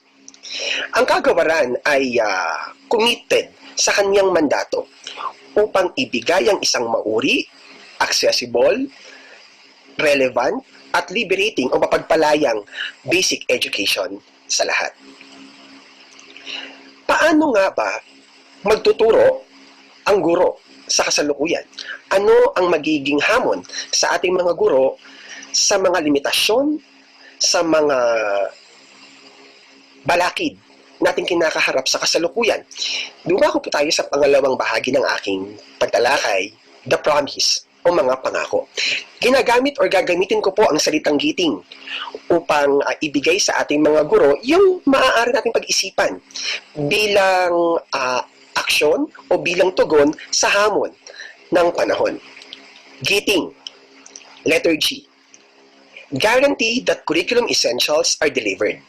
Inilabas ng kagawaran ng edukasyon ang most essential learning competencies upang tugunan ang mas maikling taong pampanuruan.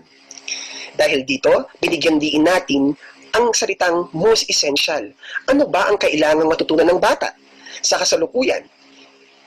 Kailangan ba niyang matutunan ang maliit na detalye tungkol sa agham, tungkol sa araling panlipunan, o tungkol sa matematika? Hindi. Binigyang tuon natin ang tinatawag nating mga kaalaman o transversal skills na magagamit niya sa kanyang pang-araw-araw na buhay. As the new normal ushers in, a new set of skills are needed in navigating the uncertainties and volatilities that it brings. Traditional subject matter lines will no longer suffice. Transversal skill is what we need. Ano-ano ba ang ibig sabihin or halimbawa ng transversal skill? Isa sa halimbawa ng transversal skill ang system thinking, ang paraan ng pag-iisip ng isang sistema o bahagi ng isang sistema. Critical thinking is also one. Anticipatory thinking, pag-iisip na kung saan ang isang bata ay nakikita niya ang mga posibilidad na mangyari sa kanyang buhay. Integrated problem-solving skills, paano niya isosolve o bibigyang tugon ang mga suliranin sa kanyang buhay? Kailangan niya ba ng math? Kailangan ba niya ng araling panlipunan? Kailangan ba niya ng language? Ang lahat ng ito ay dapat magamit niya upang mabigyang katugunan o mabigyang solusyon ang mga hamong kanyang kinakaharap. Nariyan din ang normative skill, pagpapahalaga. Paano natin ituturo ang pagpapahalaga sa kapwa, pagpapahalaga sa bayan, sa kasalukuyan? Bahagi yan ng transversal skill na pinag-uusapan natin. At huli, strategic thinking. How can we employ strategic thinking for our learners to really understand and to really survive the challenges that we're facing right now? These are what you call the normative skill, the strategic thinking, anticipatory, critical, system, and integrated problem-solving skill. These are what we call the transversal skill. Sa kasalukuyan, kailangan nating ibigay o paunlarin sa mga mag-aaral ang kanyang kaalaman o pagsusuri sa media and information. It is very relevant in the development of a civic competent Filipino learners. Sa kasalukuyan, hindi lamang pandemic ang ating nararanasan. Nararanasan din natin ang sinasabi ng ating mga eksperto na infodemic o pagkalat ng mga fake news, pagkalat ng mga maling balita na nagbibigay ng maling impormasyon at maling desisyon, partikular sa ating mga kabataang Pilipino. Sa kasalukuyan, aking mga kapwa guro, kailangan nating ibigay, garantiyahin na ang mga essential ay maibibigay sa ating mga bata. That's letter G. Ang susunod ay letter I. Include all types of learners and learning environments. Ang sabi ni Lukowski and Ginsberg, no learning situation is culturally neutral, not even ones that appear homogeneous on the surface. Diversity exists, even if we can't see it. Anong ibig sabihin nito? We need to map out the learning context and types of learners. Kailangan nating malaman kung ano ba yung konteksto ng mga ating mga mag-aaral. Sino ba ang may kakayahan sa online? Sino ba ang walang kakayahan? Sino ba ang mga may magulang na maaaring magturo? Sino ba ang may mga kapatid, may mga pinsan, may mga lolo at lola na maaaring gumabay sa ating mga bata? Sino ang wala? Sino ang may special na pangangailangan? Ang mga bagay na ito ay ating titignan as we teach the new normal. Next, letter T. Take special attention on the most vulnerable learners. As I mentioned earlier, marami tayong mga bata sa kagawaran na kailangang bigyang pansin. Kailangang bigyan ng prioridad dahil sila ang nangangailangan ng mas mataas na atensyon. We should recognize the fact that the current order preserves a system of social inequality and inequity due to unequal distribution, structures, economic, and relationships that poses risk to many of our learners. According sa ating pag-aaral sa kagawaran, 18% of household with internet connectivity, while 55% only with smartphones. Ibig sabihin, 18% lang sa household ang merong access sa internet. Sa makatuwid, kung ito ang realidad, bibigyan natin ng oportunidad ang lahat upang makapag-aaral. Modules, hard copy ng mga materials para sa mga batang walang access sa internet connectivity or maging sa mga batang walang technological hardware, so to speak. Making the invisible visible. This is very important as we navigate the new normal. Sino ba ang mga batang most vulnerable? Sabi sa Lasal, tatlo daw yan. The last, the least, and the lost. Sino yung laging huli sa klase? Sino yung pinaka-challenge ng mga mag-aaral? Sino yung walang kakayahan? Sino yung walang social capital? Sino yung nangangailangan ng mas higit na atensyon? The last, the least, and the lost. We have to know sino ang mga batang ito sa ating mga mag-aaral. Tandaan natin that how we treat the most vulnerable students and citizens shows who we are as a society. Kung paano natin tinatrato ang pinakamahihirap, ang pinakakawawa sa lipunan, ito ay refleksyon na meron tayo bilang isang bansa. That's letter I. That's letter T. Innovate strategies on instructional delivery. It is high time for us, my dear fellow educators, to blur subject matter lines. Let's firm up the 21st century skills. Let's employ interdisciplinary and multidisciplinary approach in instructional delivery. Maraming nagsasabi na kailangan daw bawasan ang learning areas. Sa palagay ko, hindi yan dapat ang ating bigyang pansin ngayon. Sa palagay ko, ang dapat ating bigyang pansin ang kooperasyon ng mga guro. Paano ba natin bibigyan ng creative instructional delivery sa isang limitadong sitwasyon sa kasalukuyan? Naglabas ang kagawaran ng MELCs or Most Essential Learning Competencies, maaaring ang mga guro ay mag-usap-usap kung paano makapagdidisenyo ng mga learning activities na hindi o na siyang tatahi sa iba't ibang most essential learning competencies.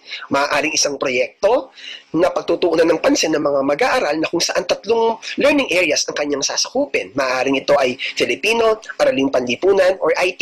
O maaaring ito ay English, Math, or Science.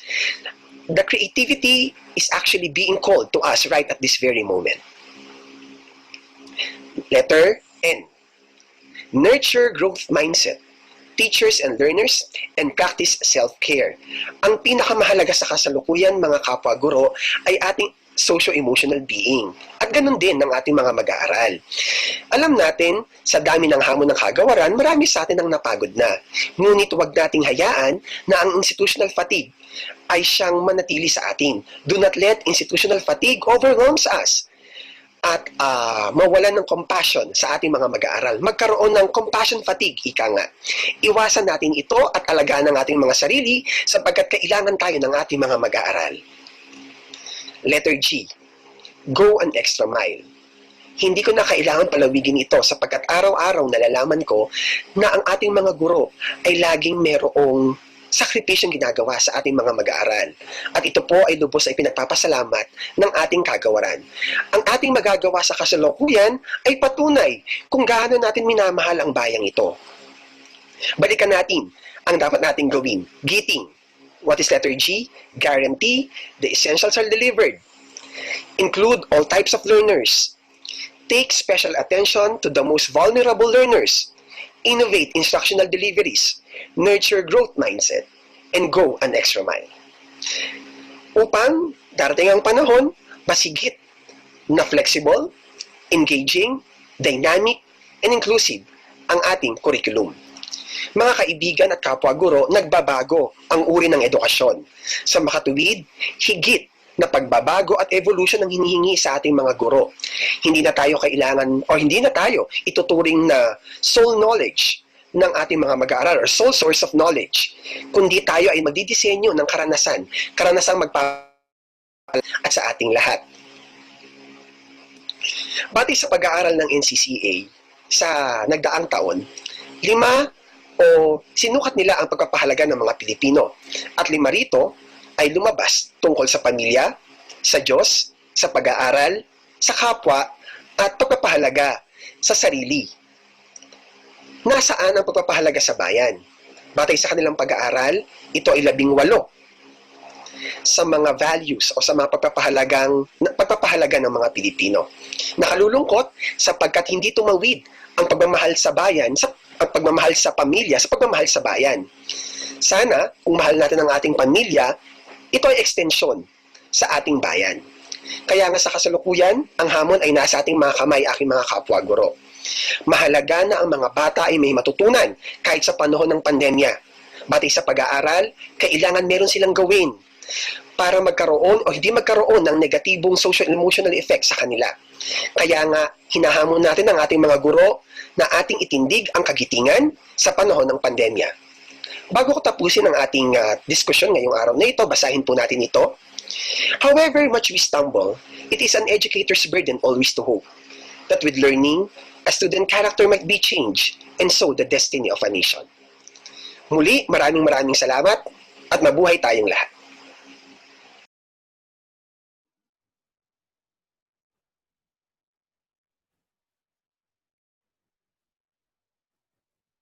Maraming salamat, Sir Ruel. Alam mo, maraming laman yung sinabi ni Sir Ruel. His talk provided clarity to our teachers, and I think they are ready to embrace and face the new normal in education. If I were to highlight things that he mentioned, there are 3 things that he said. Let's focus on transversal skills. These are skills that our students will be needing as they face the real world. Number 2, he talked about innovate. It's time for us to innovate strategies for instructional delivery. And number 3, he talked about self-care. You know, schools, whether it's physical or virtual, is a safe place for our students. So to sum up everything that he said from his introduction until his closing, education has to continue. It can continue during this time. We just really need the creativity of the teachers, yung pagiging magiting ng ating mga guro. Because as he mentioned, we have vulnerable children and youth who are in need of this education. So, nakakabusog ang ating mga topics sa araw na to. So ang maganda lang, dahil tayo ay online, pwede kayong kumuha ng inyong mga pagkain o inumin habang pinapanood ang ating conference. So maraming salamat, Sir Ruel Padernal. So to give us his message for this First Digital Magiting Conference, we are happy to call in the Chairman of the National Historical Commission of the Philippines, Dr. Rene Escalante.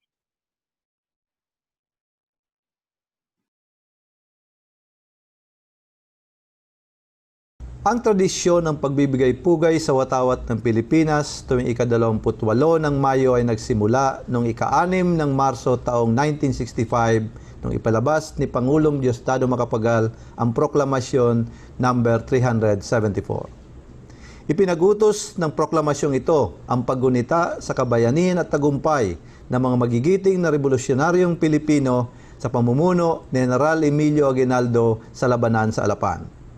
Sa okasyong ito, unang winagayway ng mga Pilipino ang bandilang pinagawa ni Aguinaldo sa mag-inang Marcela at Lorenza Agoncillo at sa pamangkin ni Rizal na si Delfina Herbosa. Noong ika-23 ng Mayo taong 1994, nilagdaan ni Pangulong Fidel Ramos ang Executive Order number 179, kung saan pinalawig ang paggunita ng National Flag Day mula ika-28 ng Mayo hanggang June 12. Ipinag-utos din ng Executive Order na ito ang paglalagay ng watawat ng Pilipinas sa mga pampubliko at pribadong gusali sa buong Pilipinas. Tuwing ika-28 ng Mayo, pinangungunahan ng Pambansang Komisyong Pangkasaysayan ng Pilipinas at ng pamahalaang lokal ng IMOS ang paggunita ng National Flag Days na regular na rin naming kasama ang pamahalaan, ang Ayala Foundation Incorporated. Subalit sa taong ito, hindi po magkakaroon ng malaking pagtitipon sa IMOS Cavite dahil po sa bantang panganib ng COVID-19 virus. Meron lamang pong ilang opisyal ng NHCP at local government ng IMOS na magsasagawa ng simpleng pagtataas ng watawat ng Pilipinas at pag-aalay ng bulaklak sa bantayog doon. Sa pagdiriwang natin ng National Flag Day sa taong ito, nais ko pong anyayahan ng lahat ng Pilipino na ating gunitain ang kabayanihan, hindi lamang na magigiting na Pilipinong lumaban sa Alapan, kundi pati na rin po ang kabayanihan ng mga medical practitioners at iba pang frontliners sa kasalukuyang panahon na lumalaban sa COVID-19. Sa taong ito, sa halip na mamigay ng maliit na matawat ang Pilipinas ang NHCP, sa tulong ng Ayala Foundation ay mamimigay po kami ng face mask na may nakaguhit na simbolo ng ating bandila. Naway, pag nakita nyo ang mga ito, maalala nyo sana ang kabayanihan ng mga revolusyonaryong Pilipino noong 1898 at ng mga COVID-19 frontliners natin sa kasalukuyang panahon. Muli, maraming salamat at mabuhay ang sambayanang Pilipino.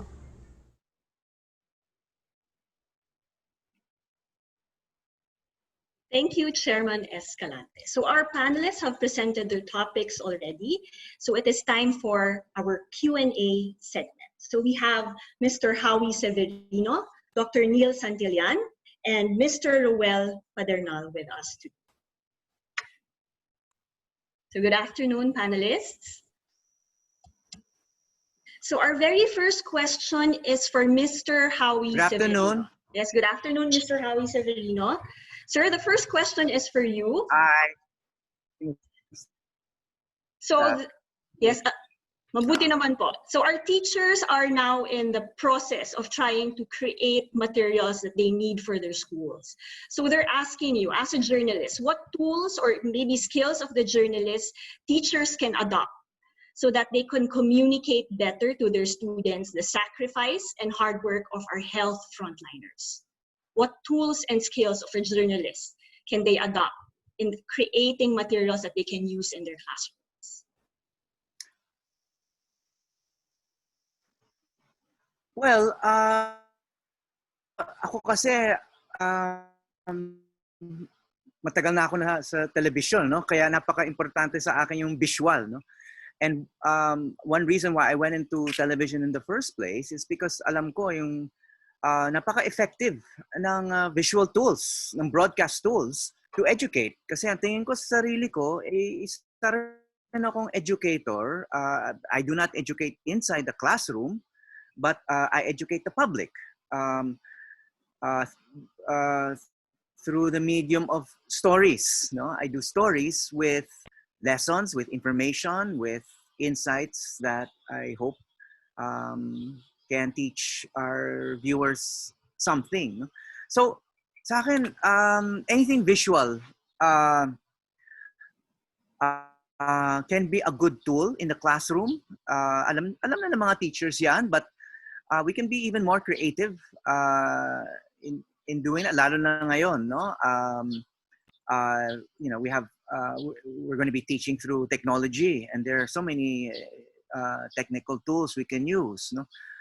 Video, of course, photos, artwork. There's so many, no? One thing I want to mention is I think since many of our students are stuck at home, they should try to learn as much as possible about their own surroundings now, especially the story or history of their families, their clans, their communities, their neighborhoods, and then feed this back, present this in the form of stories, and not just words, but photos, drawings, even video. Anyone can produce video now dahil nasa standard equipment na po yan sa phone cameras. So it's just a matter of practicing and also just being aware na pwede mong gamitin lahat ito. Thank you, sir. Yes, stories can really be used as a tool in the classroom, not just to educate our students, but also it could be a tool for them to explain also what they've learned about the things that they've been maybe reading or watching through the news. Thank you, Sir Howie. Our next question is for Dr. Santillan. Sir, good afternoon. Ganang tanghali. Okay, the question is, how can we encourage our students to become more interested in history, especially now that opportunities for face-to-face interaction are limited? Well, baka yung hamon ay para sa mga guro mismo. I think yung creativity at innovation gamit ang online platforms ay pwedeng i-maximize sa mga guro para maging enticing at engaging ang pagtuturo ng kasaysayan. So bilang halimbawa, nagbigay ako ng mga sample exercises na kailangan engage yung estudyante. Bilang halimbawa, hindi nangangahulug ang online platform ay 1 oras ka na magbibigay ng lektura. So dapat mas nagtatanong, posible Socratic method, mas nagtatanong, kumukuha ng engagement sa mga estudyante. Then, ang papel ng guro ay bilang tagapagpadaloy o nagpo-process ng mga impormasyon na nagmumula sa mga estudyante. So, baka yun yung hamon. Ang new normal para sa mga guro ay talagang malayo doon sa setting ng traditional na classroom. So, I think capacity building, yun yung hamon sa DepEd at sa mga iba't ibang eskwela na kailangan ma-facilitate sa mga teachers. Kasi ang mga teachers mismo, tayo ng frontliners sa education sector. Pero ang bagong normal, ibang-iba. Kasi nga, hindi nga natin ginagamit ang online learning pala. Mas ginagamit ngayon flexible learning, remote learning, kasi maraming walang internet access. So, importante pa rin magpadala ng printouts o USB na laman ng mga reading. So, marami. Masalimuot yung usapin. Baka kailangan mag-usap yung mga parties concerned. Kahapon, nag-meeting yung National Committee on Historical Research. Kasama ko si Professor Calairo doon. Then, dalawa yung gusto naming iambag para sa pagsulong ng pagtuturo ng kasaysayang Pilipino. Una ay resources and materials. Kailangan mag-develop ng resources at materials hinggil sa kasaysayang Pilipino. Pangalawa, trainings. So yung trainings, pwedeng webinars, pwedeng digital conference katulad nito. Pero kailangan nating matugunan yung pangangailangan at dapat sama-sama at kolektibong responsibilidad ito ng lahat ng sektor. Maraming salamat, Sir Nila.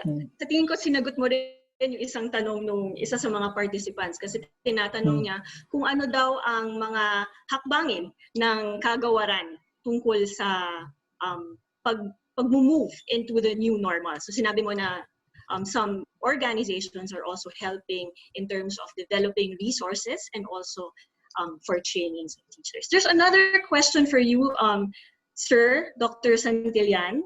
Since we're talking about history, ang tanong po dito ay, paano po ituturo ang kabayanihan ng hukbalahap, sakdalista at Partido Komunista sa pagtatamo ng kalayaan ng Pilipinas at bilang hakbang ng kagitingan sa ating kasaysayan? Natakot i-discuss ng maraming guro sa AP. I think there are a lot of things in AP. Yes. Maganda yung tanong. Ako kasi pag tinapaksa ang kasaysayan, walang grand narrative. Walang official history. Maraming narratives pag pinag-uusapan ng kasaysayang Pilipino.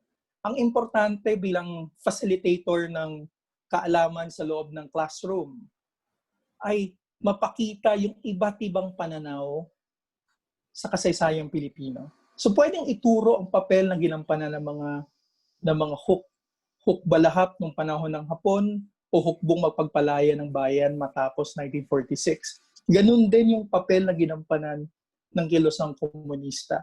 At malinaw, kung babasahin mo ang mga dokumento kaugnay sa nabanggit ng mga kilusan, malaki ang inambag nila sa pagsulong ng bansa. So baka ang bottom line lang, walang official narrative, walang grand narrative, at very divergent ang narratives. Baka we have to look for points of convergence. Definitely merong points of divergence sa kasaysayan natin, pero we have to celebrate our points of convergence. Kasi pag sinabi naman mga hook nung lumaban sa Hapon, hindi lang mga hook ang lumaban sa Hapon.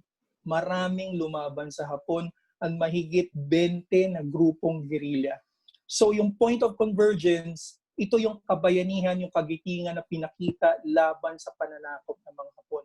Pero samot-sari ang kwento. At so we have to celebrate that diversity in our historical narratives. Okay, thank you, Dr. Santillan. Our next question is for, do we have Sir Arvin Villalon? Sir Arvin? Yes, good afternoon. We have a question for you, sir. So ang tanong po ay, malaking issue po ang pagkiling ng values education sa pagiging religyoso at hindi basag pinggang kilos sa paghiling ng reforma at progreso. Paano po ituturo ng mga guro na mabago ang lipunang ginagalawan kung pinipigilan ng takot at pananakot ang malayang pagpapahayag at pagturing na reklamo ang pagtatanong sa pinaiiral na sistema? Siguro sagutin ko yon, Jai, doon sa research na ginawa namin, na ang pagtingin ng Pilipino sa pananampalataya, ngayon yung pagbabago ay marami na ang nagsasabi, lalo na yung mga kabataan, na hindi na yung externals yung dapat nagiging focus, no?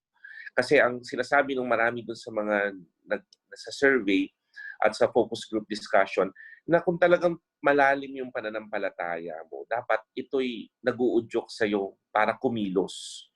So ito yung totoong pananampalataya, beyond the religion or the expressions of faith, kung ano man ang relihiyon mo. Ang mahalaga dito ay kung ano yung paano mo ito gamitin upang tumulong sa iba. Kaya nga yung faith pa rin ay pumapangalawa doon sa parang ranking. Hindi pa rin nawala yan. So hindi yung, ang maganda dong balita, hindi na yung tipong externals lang yung sinasabi mong hindi makabasag pinggan, yung parang hands on the desk, yung tinuturo sa atin either nung Christian faith or yung dito yung paano mo gagamitin.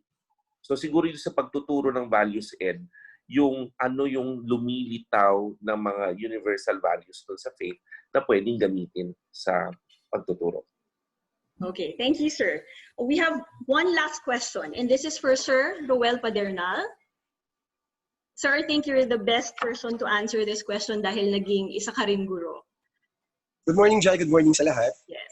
So the question is, what are the best ways we can explain kagitingan as a form of service to our students? Kasi daw po medyo nahihirapan sila in terms of explaining kagitingan in the classroom. Okay. That's a very good question, no, Jai. Sa kasalukuyan, dahil tayo ay nasa panahong postmodernity, masyadong nating pinapahalagahan yung individuality ng mga natin bilang isang tao. Sa palagay ko, kailangang ituro sa mga bata na bahagi ng pagiging isang miyembro ng isang bansa ay yung mga responsibilidad at yung mga kaakibat na tungkulin mo upang masigit nating mapaunlad ang bayan. Sa kasalukuyan, ang mga schools division offices, ang ating, there are 222 SDOs and thousands of schools are doing their really best to provide and to give learning opportunities for our kids to realize that at the end of the day, what's really important is to become a better Filipino and civic competent individual. Maraming paraan, narratives, nabanggit ni Dr. Santillan kanina, at Dr. Villalon, ang mga pamamaraan, at sa palagay ko, yung guro ay isa sa pinakamahalagang elemento. Ipakita natin sa kanila, sa mga bata, kung paano bang isang maging magiting na guro at maging magiting na Pilipino. Okay, maraming salamat, sir. I think it was also mentioned by Sir Howie that we can use stories to teach kagitingan in our classroom. So maraming salamat sa ating panelists. So teachers, we are not done yet. So please look at the screen for our winners because we have our second batch or second set of raffle winners. Again, thanks to Chooks to Go for our prizes. We shall be sending our winners instructions on how to claim their prizes. Again, congratulations to our winners. So at this point, we call on Dr. Angelica M. Burayag, Education Program Supervisor from Region 3, and Mr. Ernani Jaime. He's the Supervising Education Program Specialist from the Bureau of Learning Delivery DepEd Central Office, to now start discussing details and work plan of the expected output from Region 3.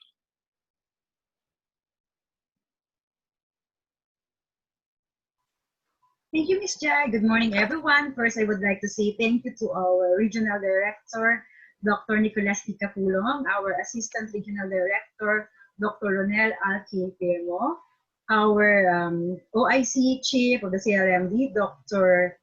Librada M. Rubio, to our Regional Supervisor in charge in Edukasyon sa Pagpapakatao, Dr. Rosalinda Ibarra, to our Schools Division Superintendent, Assistant Schools Division Superintendent, Curriculum Implementation Division Chiefs. Thank you so much for your untiring support and for allowing our dear teachers and supervisors to attend to the First Digital Magiting Conference. And of course, thank you so much for our program taker of this event, the First Digital Magiting Conference, a program of Ayala Foundation in partnership with the Department of Education and the National Historical Commission of the Philippines, with the support, of course, of Chooks to Go and the participation of the National Commission on Culture and the Arts, or NCCA. Now, for the group details, the participants were divided into 20 groups from the different divisions in Region 3, namely Angeles, Aurora, Balanga, Batahan, Bulacan, Cabanatuan City, City of Malolos, City of San Fernando, City of San Jose del Monte, Gapan, Mabalacat, Metawayan, Nueva Ecija, Olongapo, Pampanga, San Jose City, Sayan City of Muñoz, Tarlac City, Tarlac Province, and Zambales. The participants is composed of 10 members for each grade level. The teachers consist of 2 members from kinder teacher, elementary teachers, junior high school teachers, senior high school teachers, and supervisors for both Araling Panlipunan and Edukasyon sa Pagpapakatao. Each division will be given a certain messages and primer and competencies aligned to the life, love, and history and the heroism of Andres Bonifacio and Dr. Rizal to our beloved country to work with. The participants will serve as the writers and, of course, the content evaluators for the self-learning modules, which will be the output of the said conference. But for more instructions concerning the expected output, here is Dr. Hernani Jaime Onofrio, Supervisory Education Program Specialist from the Bureau of Learning Delivery, Department of Education Central Office, to discuss the details and work plan of the expected output from Region 3. Thank you so much and mabuhay po tayong lahat.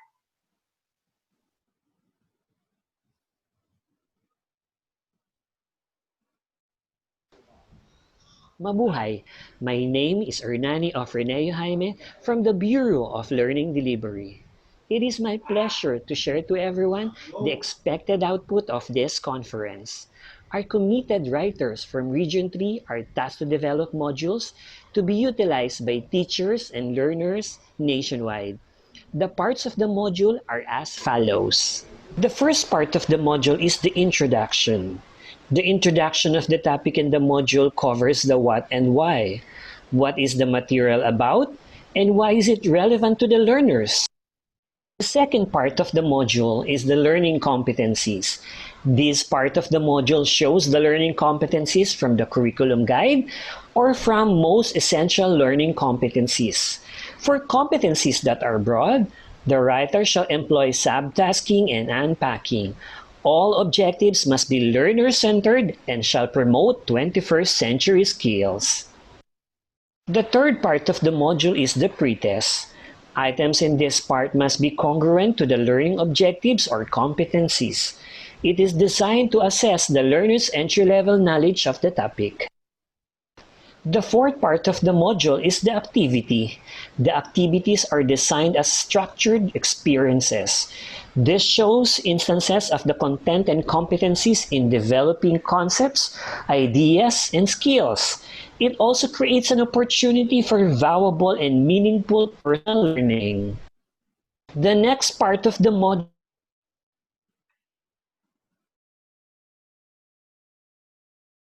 is analysis. In this part, relevant questions are asked in logical manner following the principles of gradual psychological unfolding. It is an opportunity to process the learner's responses, leading to the development of the concept.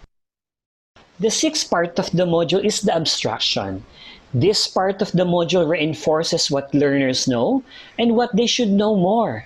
This is the part where inputs on key concepts are deepened, discussed, and clarified, then summarized. The next part of the module is the application. This part shows the practical way of how learners use what they have learned and thinking of new ways on how it can be improved further. It is also the validation of concepts and opportunities to deepen the learnings. The eighth part of the module is the reflection. Reflection helps students grow and develop understanding more deeply. With this, students can work continuously for self-improvement. The last part of the module is the post-test. This is congruent to the competencies and determines whether learning objectives are met. Parallel tests are designed to determine the learnings gained.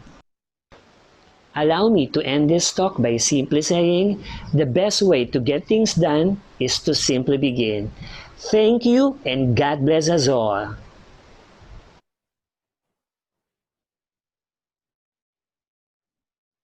Thank you, Ms. Angel and Sir Ernani. Now we open the floor for questions that our teachers would have for their work plans or regarding their work plans.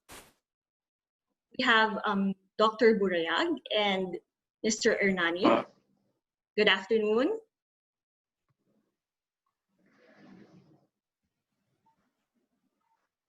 Good Miss Angel, afternoon. good Good afternoon, afternoon. Miss Angel. Sir Ernani, good afternoon. Good afternoon, Miss Jai. Okay, Miss Angel, the first question is actually for you. Yes, You know, ma'am. as teachers create their plans, their question is how creative can they get, or how creative can the Region 3 teachers be as they prepare for their respective work plans? Okay. The regional office and all divisions offices really prepared teachers way before this pandemic exploded. Sa paggawa po ng SLM, SLK, LRs, big books po, story clipboard, and digitized materials with the guidance of our regional director. Napakamalikhain ng mga guro sa Region 3 pagdating po sa pag-draft ng module. Given our rich historical and cultural context, mas makakabuo ang mga teachers ng Region 3 ng mga module na siguradong makakatugon sa pangangailangan ng mga mag-aaral at mga expectation ng mga LCs upang mas mapagmahal sa bayan ang ating mga bagong pag-asa ng bansa. Ang mga expertise po nila sa kanilang asignatura na hinahandle, sa kanila pong exposure sa mga training sa paggawa ng modules, karamihan po sa mga guro po ng Region 3 ay natatap po sa training po o paggawa ng modules sa central office po. There are not only writers but also illustrator as well. At sa pagiging magiting ng mga guro po, meron po kaming tips din po na pwede kong ibigay for the participants or for all the viewers po para po sa paggawa ng mga module po. Una po, know the context of the learners. Given the diverse communities Region 3 have, alam ng bawat guro kung paano i-angkla ang bawat LC ayon sa pangangailangan ng kultura, kalinangan ng bawat mag-aaral. Pangalawa po, integrate the lesson of history into real-life problems. Mayaman po ang Region 3 sa kasaysayan at batid natin lahat ang mga makasaysayang pangyayari sa Region 3 ay umuukit ng malaking bahagi sa ating kalayaan. At alam kong kayang iugnay ng mga mahuhusay nating guro ang kanilang mga aralin. Gone are the days of what, who, and when in terms of studying history in Region 3. Higit dito ang mga bakit at paano ng kasaysayan ang pinaka-focus ng AP sa gitnang lungsod. Another po is promote the culture or local history or local stories. Walang kasaysayang nasyonal kung walang kasaysayang lokal. Kaya in writing your modules, always be proud of your local heritage. Thank you, Ma'am Jai. Okay, thank you, Miss Angel. So marami namang resources, lalong-lalo na sa kanilang mga bayan. So our next question maybe is for Sir Jaime. So the question is, once they're done with the output, will the teachers from other regions also have an opportunity to access the work plans? So I think a lot of teachers need resources right now. Yes, definitely. No?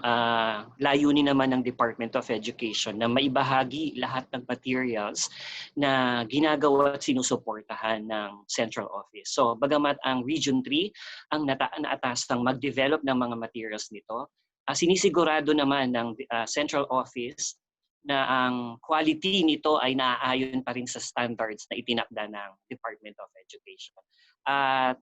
Kasunod nito ay i-upload natin ito sa learning portal na kung saan lahat ng mga guro at ating mga mag-aaral ay possible nila itong mai-download at magamit nila sa kanilang dagdag na kaalaman. Maraming salamat. Salamat. So sir, you mentioned also that it will be uploaded in the learning portal. Ano po yung timeline nito? Kasi mukhang aabangan din yan ng ating mga guro. Ano po yung timeline para ma-upload na yung mga materials? Okay, sa huling pag-uusap natin with Yusek Umali, no, so bago sana dumating ang month of November ay tapos na tayo. So ang target natin ay by October, may upload natin. Kaya malaking responsibilidad ang hawak ngayon ng Region 3.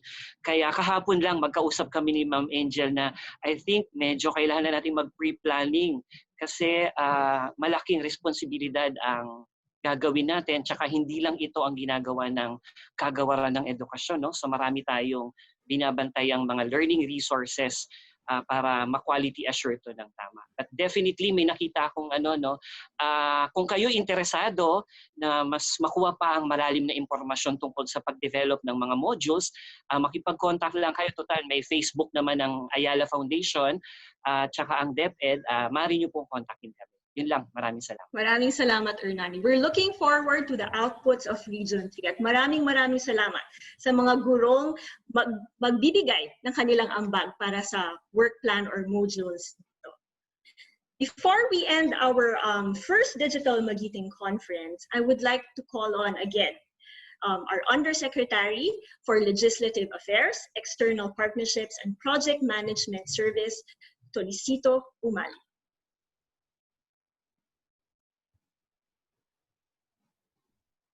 Good afternoon, Yusek Umali.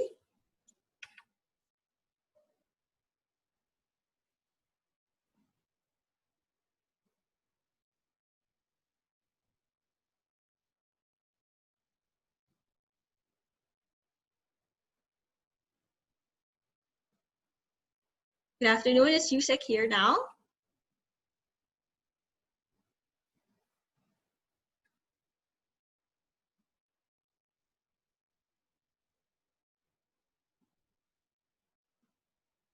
Okay, let's proceed to the next part. So we'll call on Mr. Romeo Paraino from the Department of Education Central Office for the closing remarks.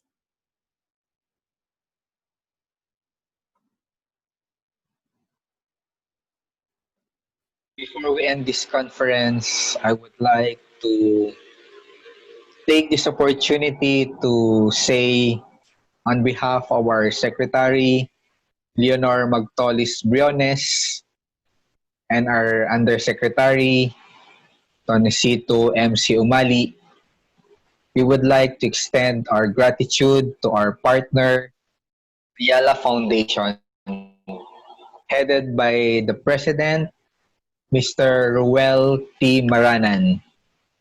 And of course, for the Senior Director, Michelle Amores. Thank you also to Gia, Teacher Mia, Teacher Jai, to Sir Paul, to Hannah and Karina. Thank you very much for all the support.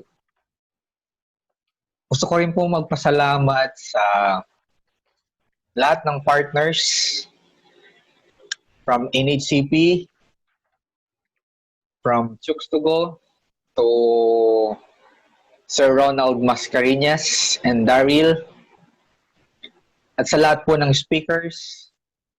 Thank you very much for without conference would not be possible. Gusto ko rin magpasalamat sa ating Region 3, to the Regional Director, Dr. Kapulong, for allowing our teachers to participate in this conference. Thank you rin sa CLMD family. Special mention to the regional AP coordinators, Dr. Angel Borayag, that from the very start, kasama po natin siya sa pagbuo ng concept. And finally, eto, tapos na po tayo. Thank you, Ma'am Angel. I would like also to thank our DepEd Central Office family from Bureau of Curriculum, Dr. Rosalie Masilang and Sir Ruel Padernal. From Bureau of Learning Resources, Dr. Ernani Jaime. Thank you for all the support. And of course, lastly, to all our AP and ESP teachers from Region 3 at sa lahat po ng nanood from other regions, thank you for your participation and hopefully we have learned a lot from this. Naway sa gitna ng ating pinagdadaanan ay mas lalo nating maipadama sa kapwa nating Pilipino, lalong-lalo na sa ating mga estudyante, na handa tayong tumulong at gumabay sa kanilang kinabukasan. Sana'y lalo nating maipakita ang ating pagiging magiting. Muli, thank you to Ayala for all the tokens that you have given to our participants in Region 3. And next, Visayas and Mindanao, wait for us. Kayo po ang susunod. Muli, from the External Partnership Service, Special Events Unit, this is Romy Paraino, nagpapasalamat. Thank you, everyone. Mabuhay, and God bless.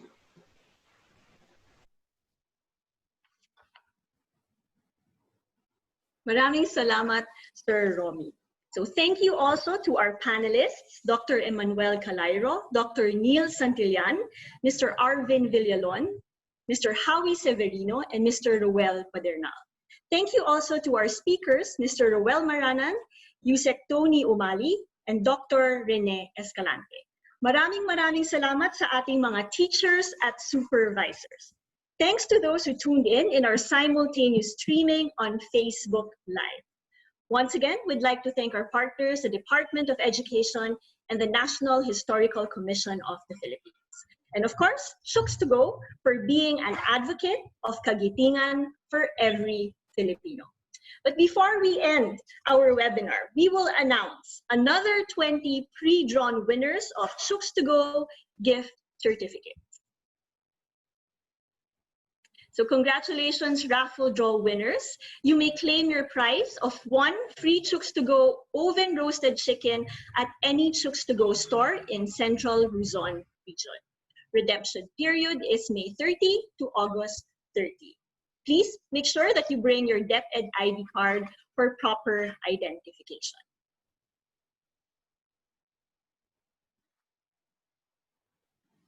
So for those watching on Facebook Live, you have a chance to win some prizes too.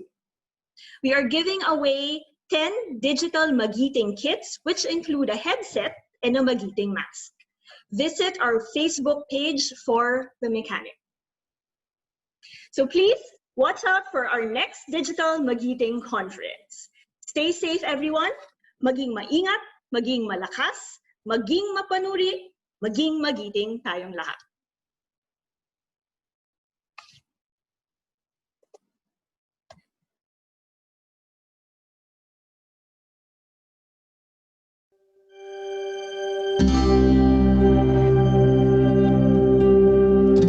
Ikaw ang laman ng isip ko. Ikaw ang inspirasyon ko. Noon pa man, gusto kong nakikita kang masaya. Malakas at masigla.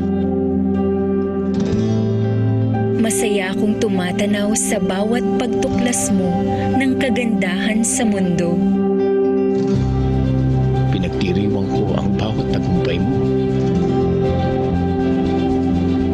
Marami na tayong pinagdaanan. Sa hirap at ginhawa. Ito'y sabay nating tinahak. Pagkakataong tayo'y mapabuti. Landas para umahon ng buhay. Mahal kong Pilipinas. Puno ako ng pag-asa. Sa mga pagsubok na ating panghaharapin. At mga pangarap na tutuparin. Nandito lang ako. Nananatiling tapat sa'yo.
Can we kindly request everyone to stay, and I will promote you to the panelist view so you can share your screen.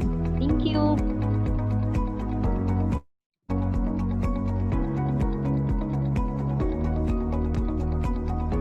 Rina, pa-repeat ng instructions please. Thank you. Hello, good afternoon everyone. For our photo op, I will promote the attendees to the panelist view so you can share your video. Thank you.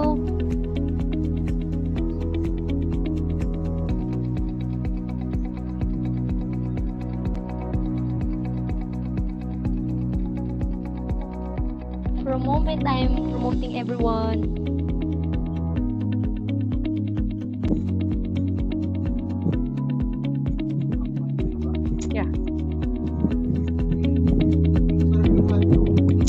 Chicken hotdog yun.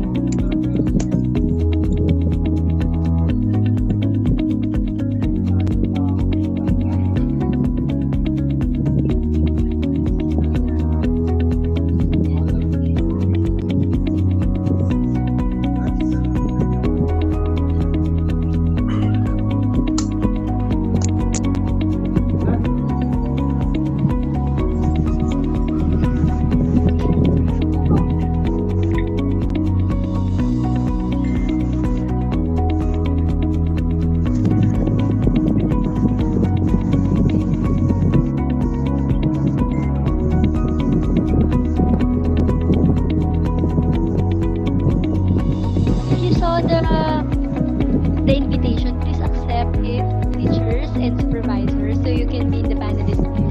Thank you.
Hi teachers and supervisors, just to remind, please accept the panelist invite. Thank you. Panelist advice. Panelist advice. Invite. Diyan ka na. I-on ko ba na? Invite.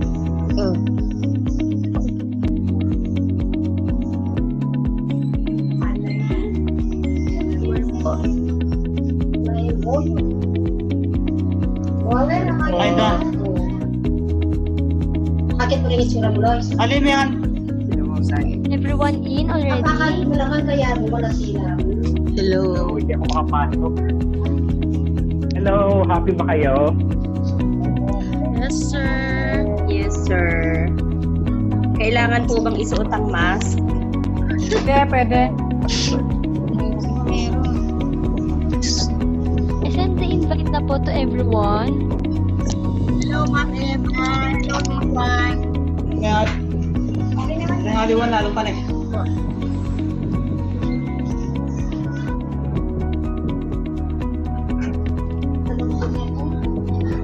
Dalam-dam candy.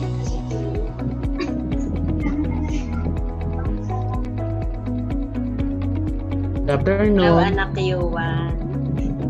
Hello, Ma'am Sally. May video, ma'am. Hello, Ma'am Sally. Hello sa inyong lahat. Evelyn, hello. Hello po. Hello, Ma'am Eva. Hi, Magpa-picture lang ako. Evelyn, Ma'am Emma, i-on yung camera. Mag-invite si Grace. Hello po.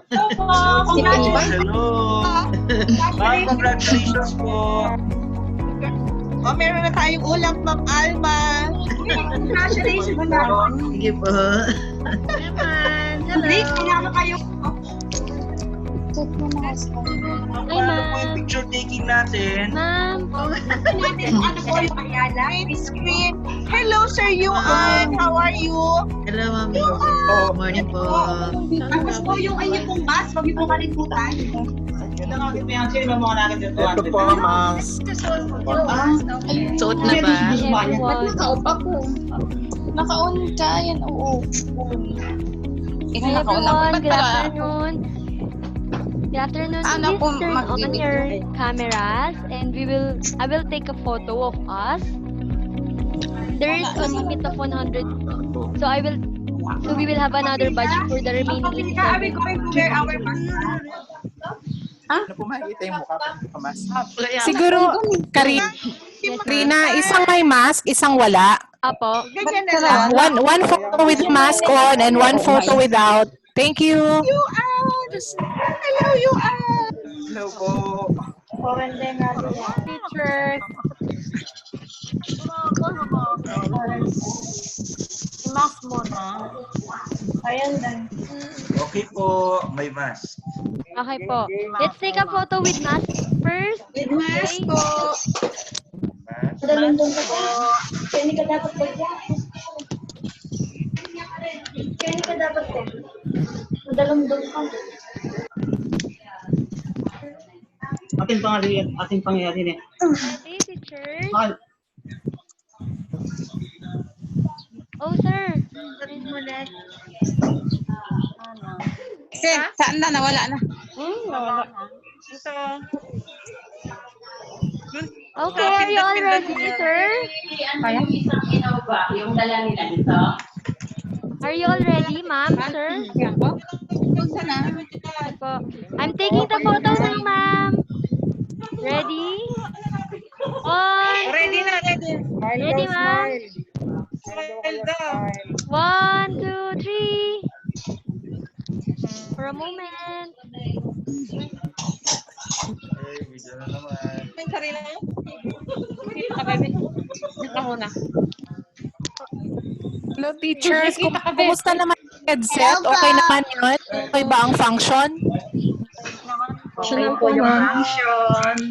Optional po.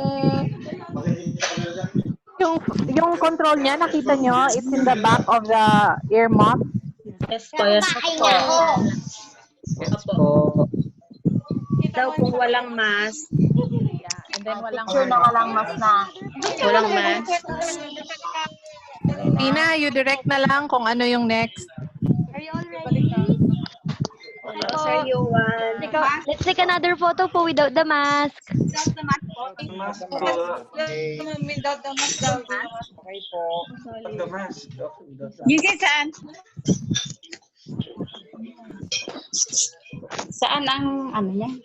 Yung take photo sabi niya. Screenshot ba? Picture ah. Ayan na. Ready po? Are you all ready, ma'am? Okay. Ready? I'm taking the photo na po. 1, 2, 3. Hello po. Hello, Ma'am Eva. How are you? Hello po, Manita. Hello. Nice meeting you Everyone po, again. ready po. 1, 2, 3. Hello. Hello. Hello. Sa po ni ng Grace. You want it? Okay, ma'am. We are... Hello, Ma'am Grace. Hello po. Diana. Hello, Ma'am Diana. Hi po. Hi, JM. Hello, Angel. Hello po.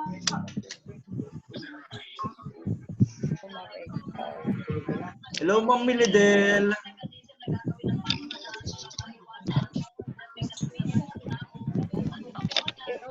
Sir Edgar and King. Pakain Ewan! Congratulations. Di ako nanalo. Ng chips to go. Sir Ramil, congrats. Tatlo yung nanalo sa amin. Ay, Ma'am Claire, sorry po, hindi pa ako nanalo ng chooks to go. So everyone, we are done taking the photo po. So we will add now other 80 participants. Thank you all for joining us today, teachers and supervisors. I hope you learn a lot, ma'am, and thank you so much po. Thank you, sir Coco. Thank you. Thank you. Ma'am Angel. Ma'am Angelica, salamat po. Wait na lang po sa video na simula ng everyone. Activities po para sa ating po. Sir Michael Parba. Thank you po. Thank you po. Now we are adding the second batch of teachers po. Photo. Thank you, teachers. Madam Jean. Yung bilog-bilog. Oh, yung bilog-bilog. Yun. Check mo. Kamusta po? Nanalo po kayo ng Supervisors. Kalimutan ko. Salamat sa lahat ng supervisors ng division. Sir, thank you so much. Po, Sir Paano, salamat po. Thank you po sa lahat. Salamat po. Thank you po. Wait na lang po sa video namin sa paggawa po ng ating motion. Sir Donato. Ma'am, kain na po tayo. Hi po. Meet mo yung participant. Thank you. Angelica, thank you, Ma'am Rose Ibarra. Thank you po, everyone. Hi, Ma'am. Bye. Congrats. Congrats din sa iyo, Sir Claim yung Ramil. chooks to go. Sir Edgar, paano i-claim? Hati-hatian po natin.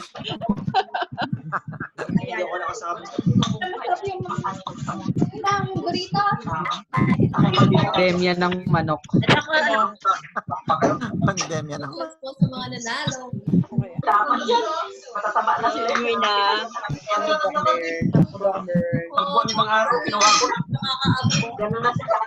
Ma'am Lorna. Hello po. Ilan yung nung anak ni Taki Jess? Hello, ma'am. Ano? Ilan? Bye po. Thank you po. Bye everyone. Hi, Ma'am Ebony. Hello po. Ma'am, congrats. Thank you. Thank you po. Thank you po sa lahat. Hello, sis. Salamat po sa lahat. Ma'am Nolisa. May ulam na ako mamayang gabi. Ma'am Ebony, sorry. Thank you po. Maraming salamat. Hello po. Thank you. Aalis ka? Thank you po sa lahat. Hindi ko nakita si Sir Bong. Nawalan daw po ng signal, sir. Ang office nila. Nasa office nila. Okay. Basta walan po ng signal. Thank you po. Thank you so much. Hi, Sir Ramil. Opo, hello Mama. Hi everyone, I'm still adding po the second batch of teachers for a moment po. Ma'am Regine, pwede mo nang tanggalin yung mask. Hello, friend.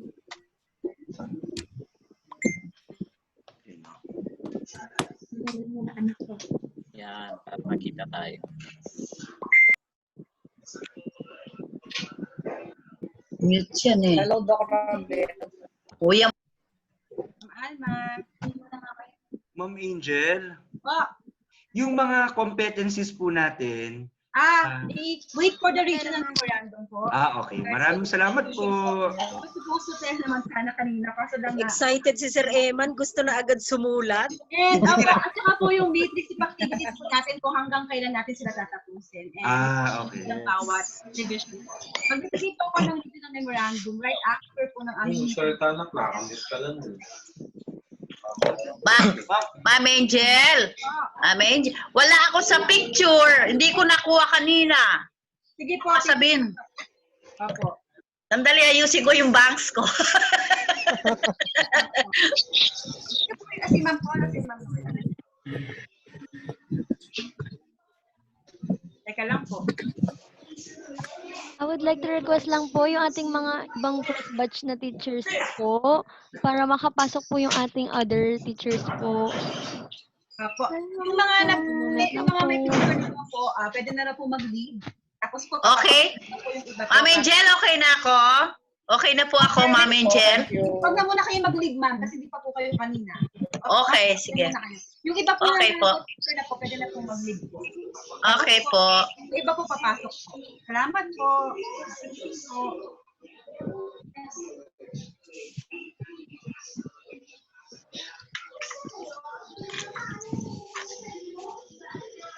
Gutom ba kayo?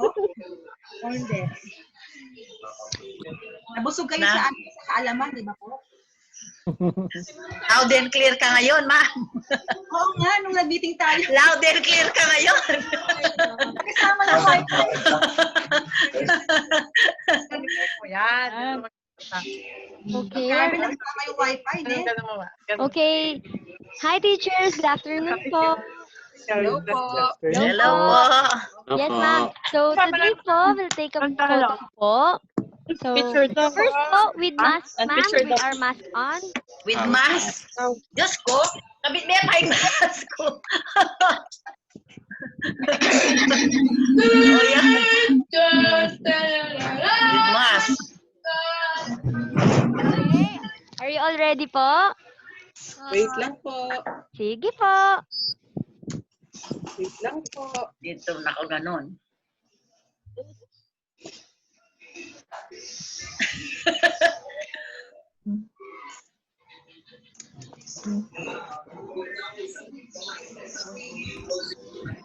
Lako ko niya kaya Okay po. Ready po? ready. Okay. Show me your biggest mask po. 1, 2, 3. Salamat, ma'am. Okay po. We'll take another photo po without the mask naman po. Without the mask. Clean ka, Ma'am Anet. Hello po sa inyo. Anet, madilim ka. Hello, with ano po, with pencil. Hello po, Sir Romy. Hello po, Ma'am Angel. Against the light ka, Ma'am Anet. Ay, okay pa. Opo. Ayan, kita na mukha mo. Thank you po, Sir Romy. Okay Ma'am po. Anet. Hello po, Ma'am Angel, Sir Romy. Thank you po. Are you all ready po? Opo. Ako kanina Ready pa po. ready. Walang 1, video. 2, 3. Oo nga po. Sir Romy, wala Ma'am po. Wala akong video, hindi Wait lang po. Ready makapasok. po. Wala po. Ready po. 1, 2, 3.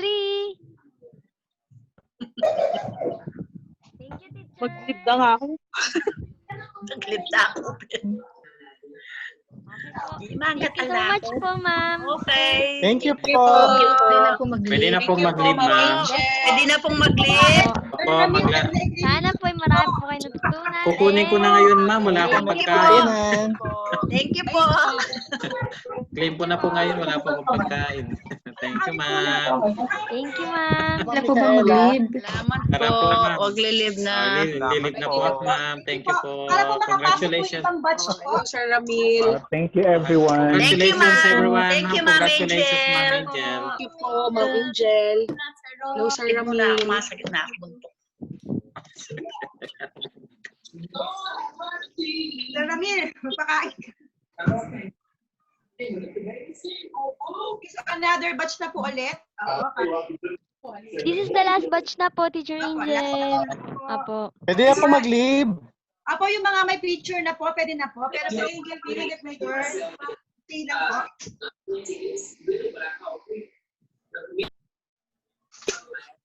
Hi, Doc Lambert. Hello, madam. Magandang hapon po.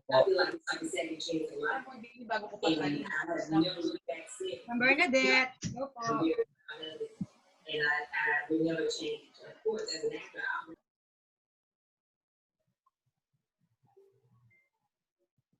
Wait lang po natin si Ma'am Karina po. Hi, ma'am. That's the last batch na po of teachers for photo. Mag-wear po kami ng mask ulit po. Ma'am, okay na po tayo, ma'am. Okay, sige. Thank you so much po. Thank you din, sir.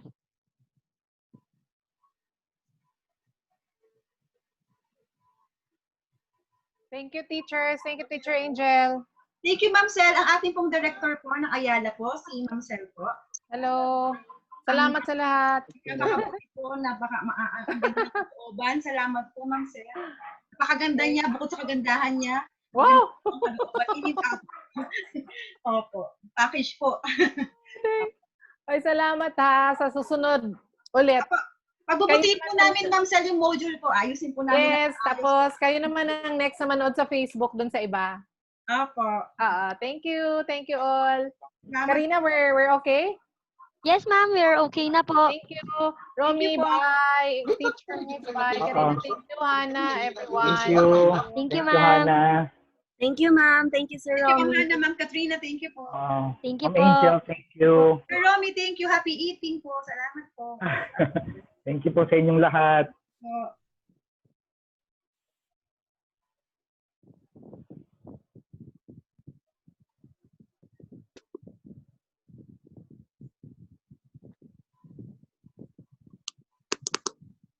Puro time.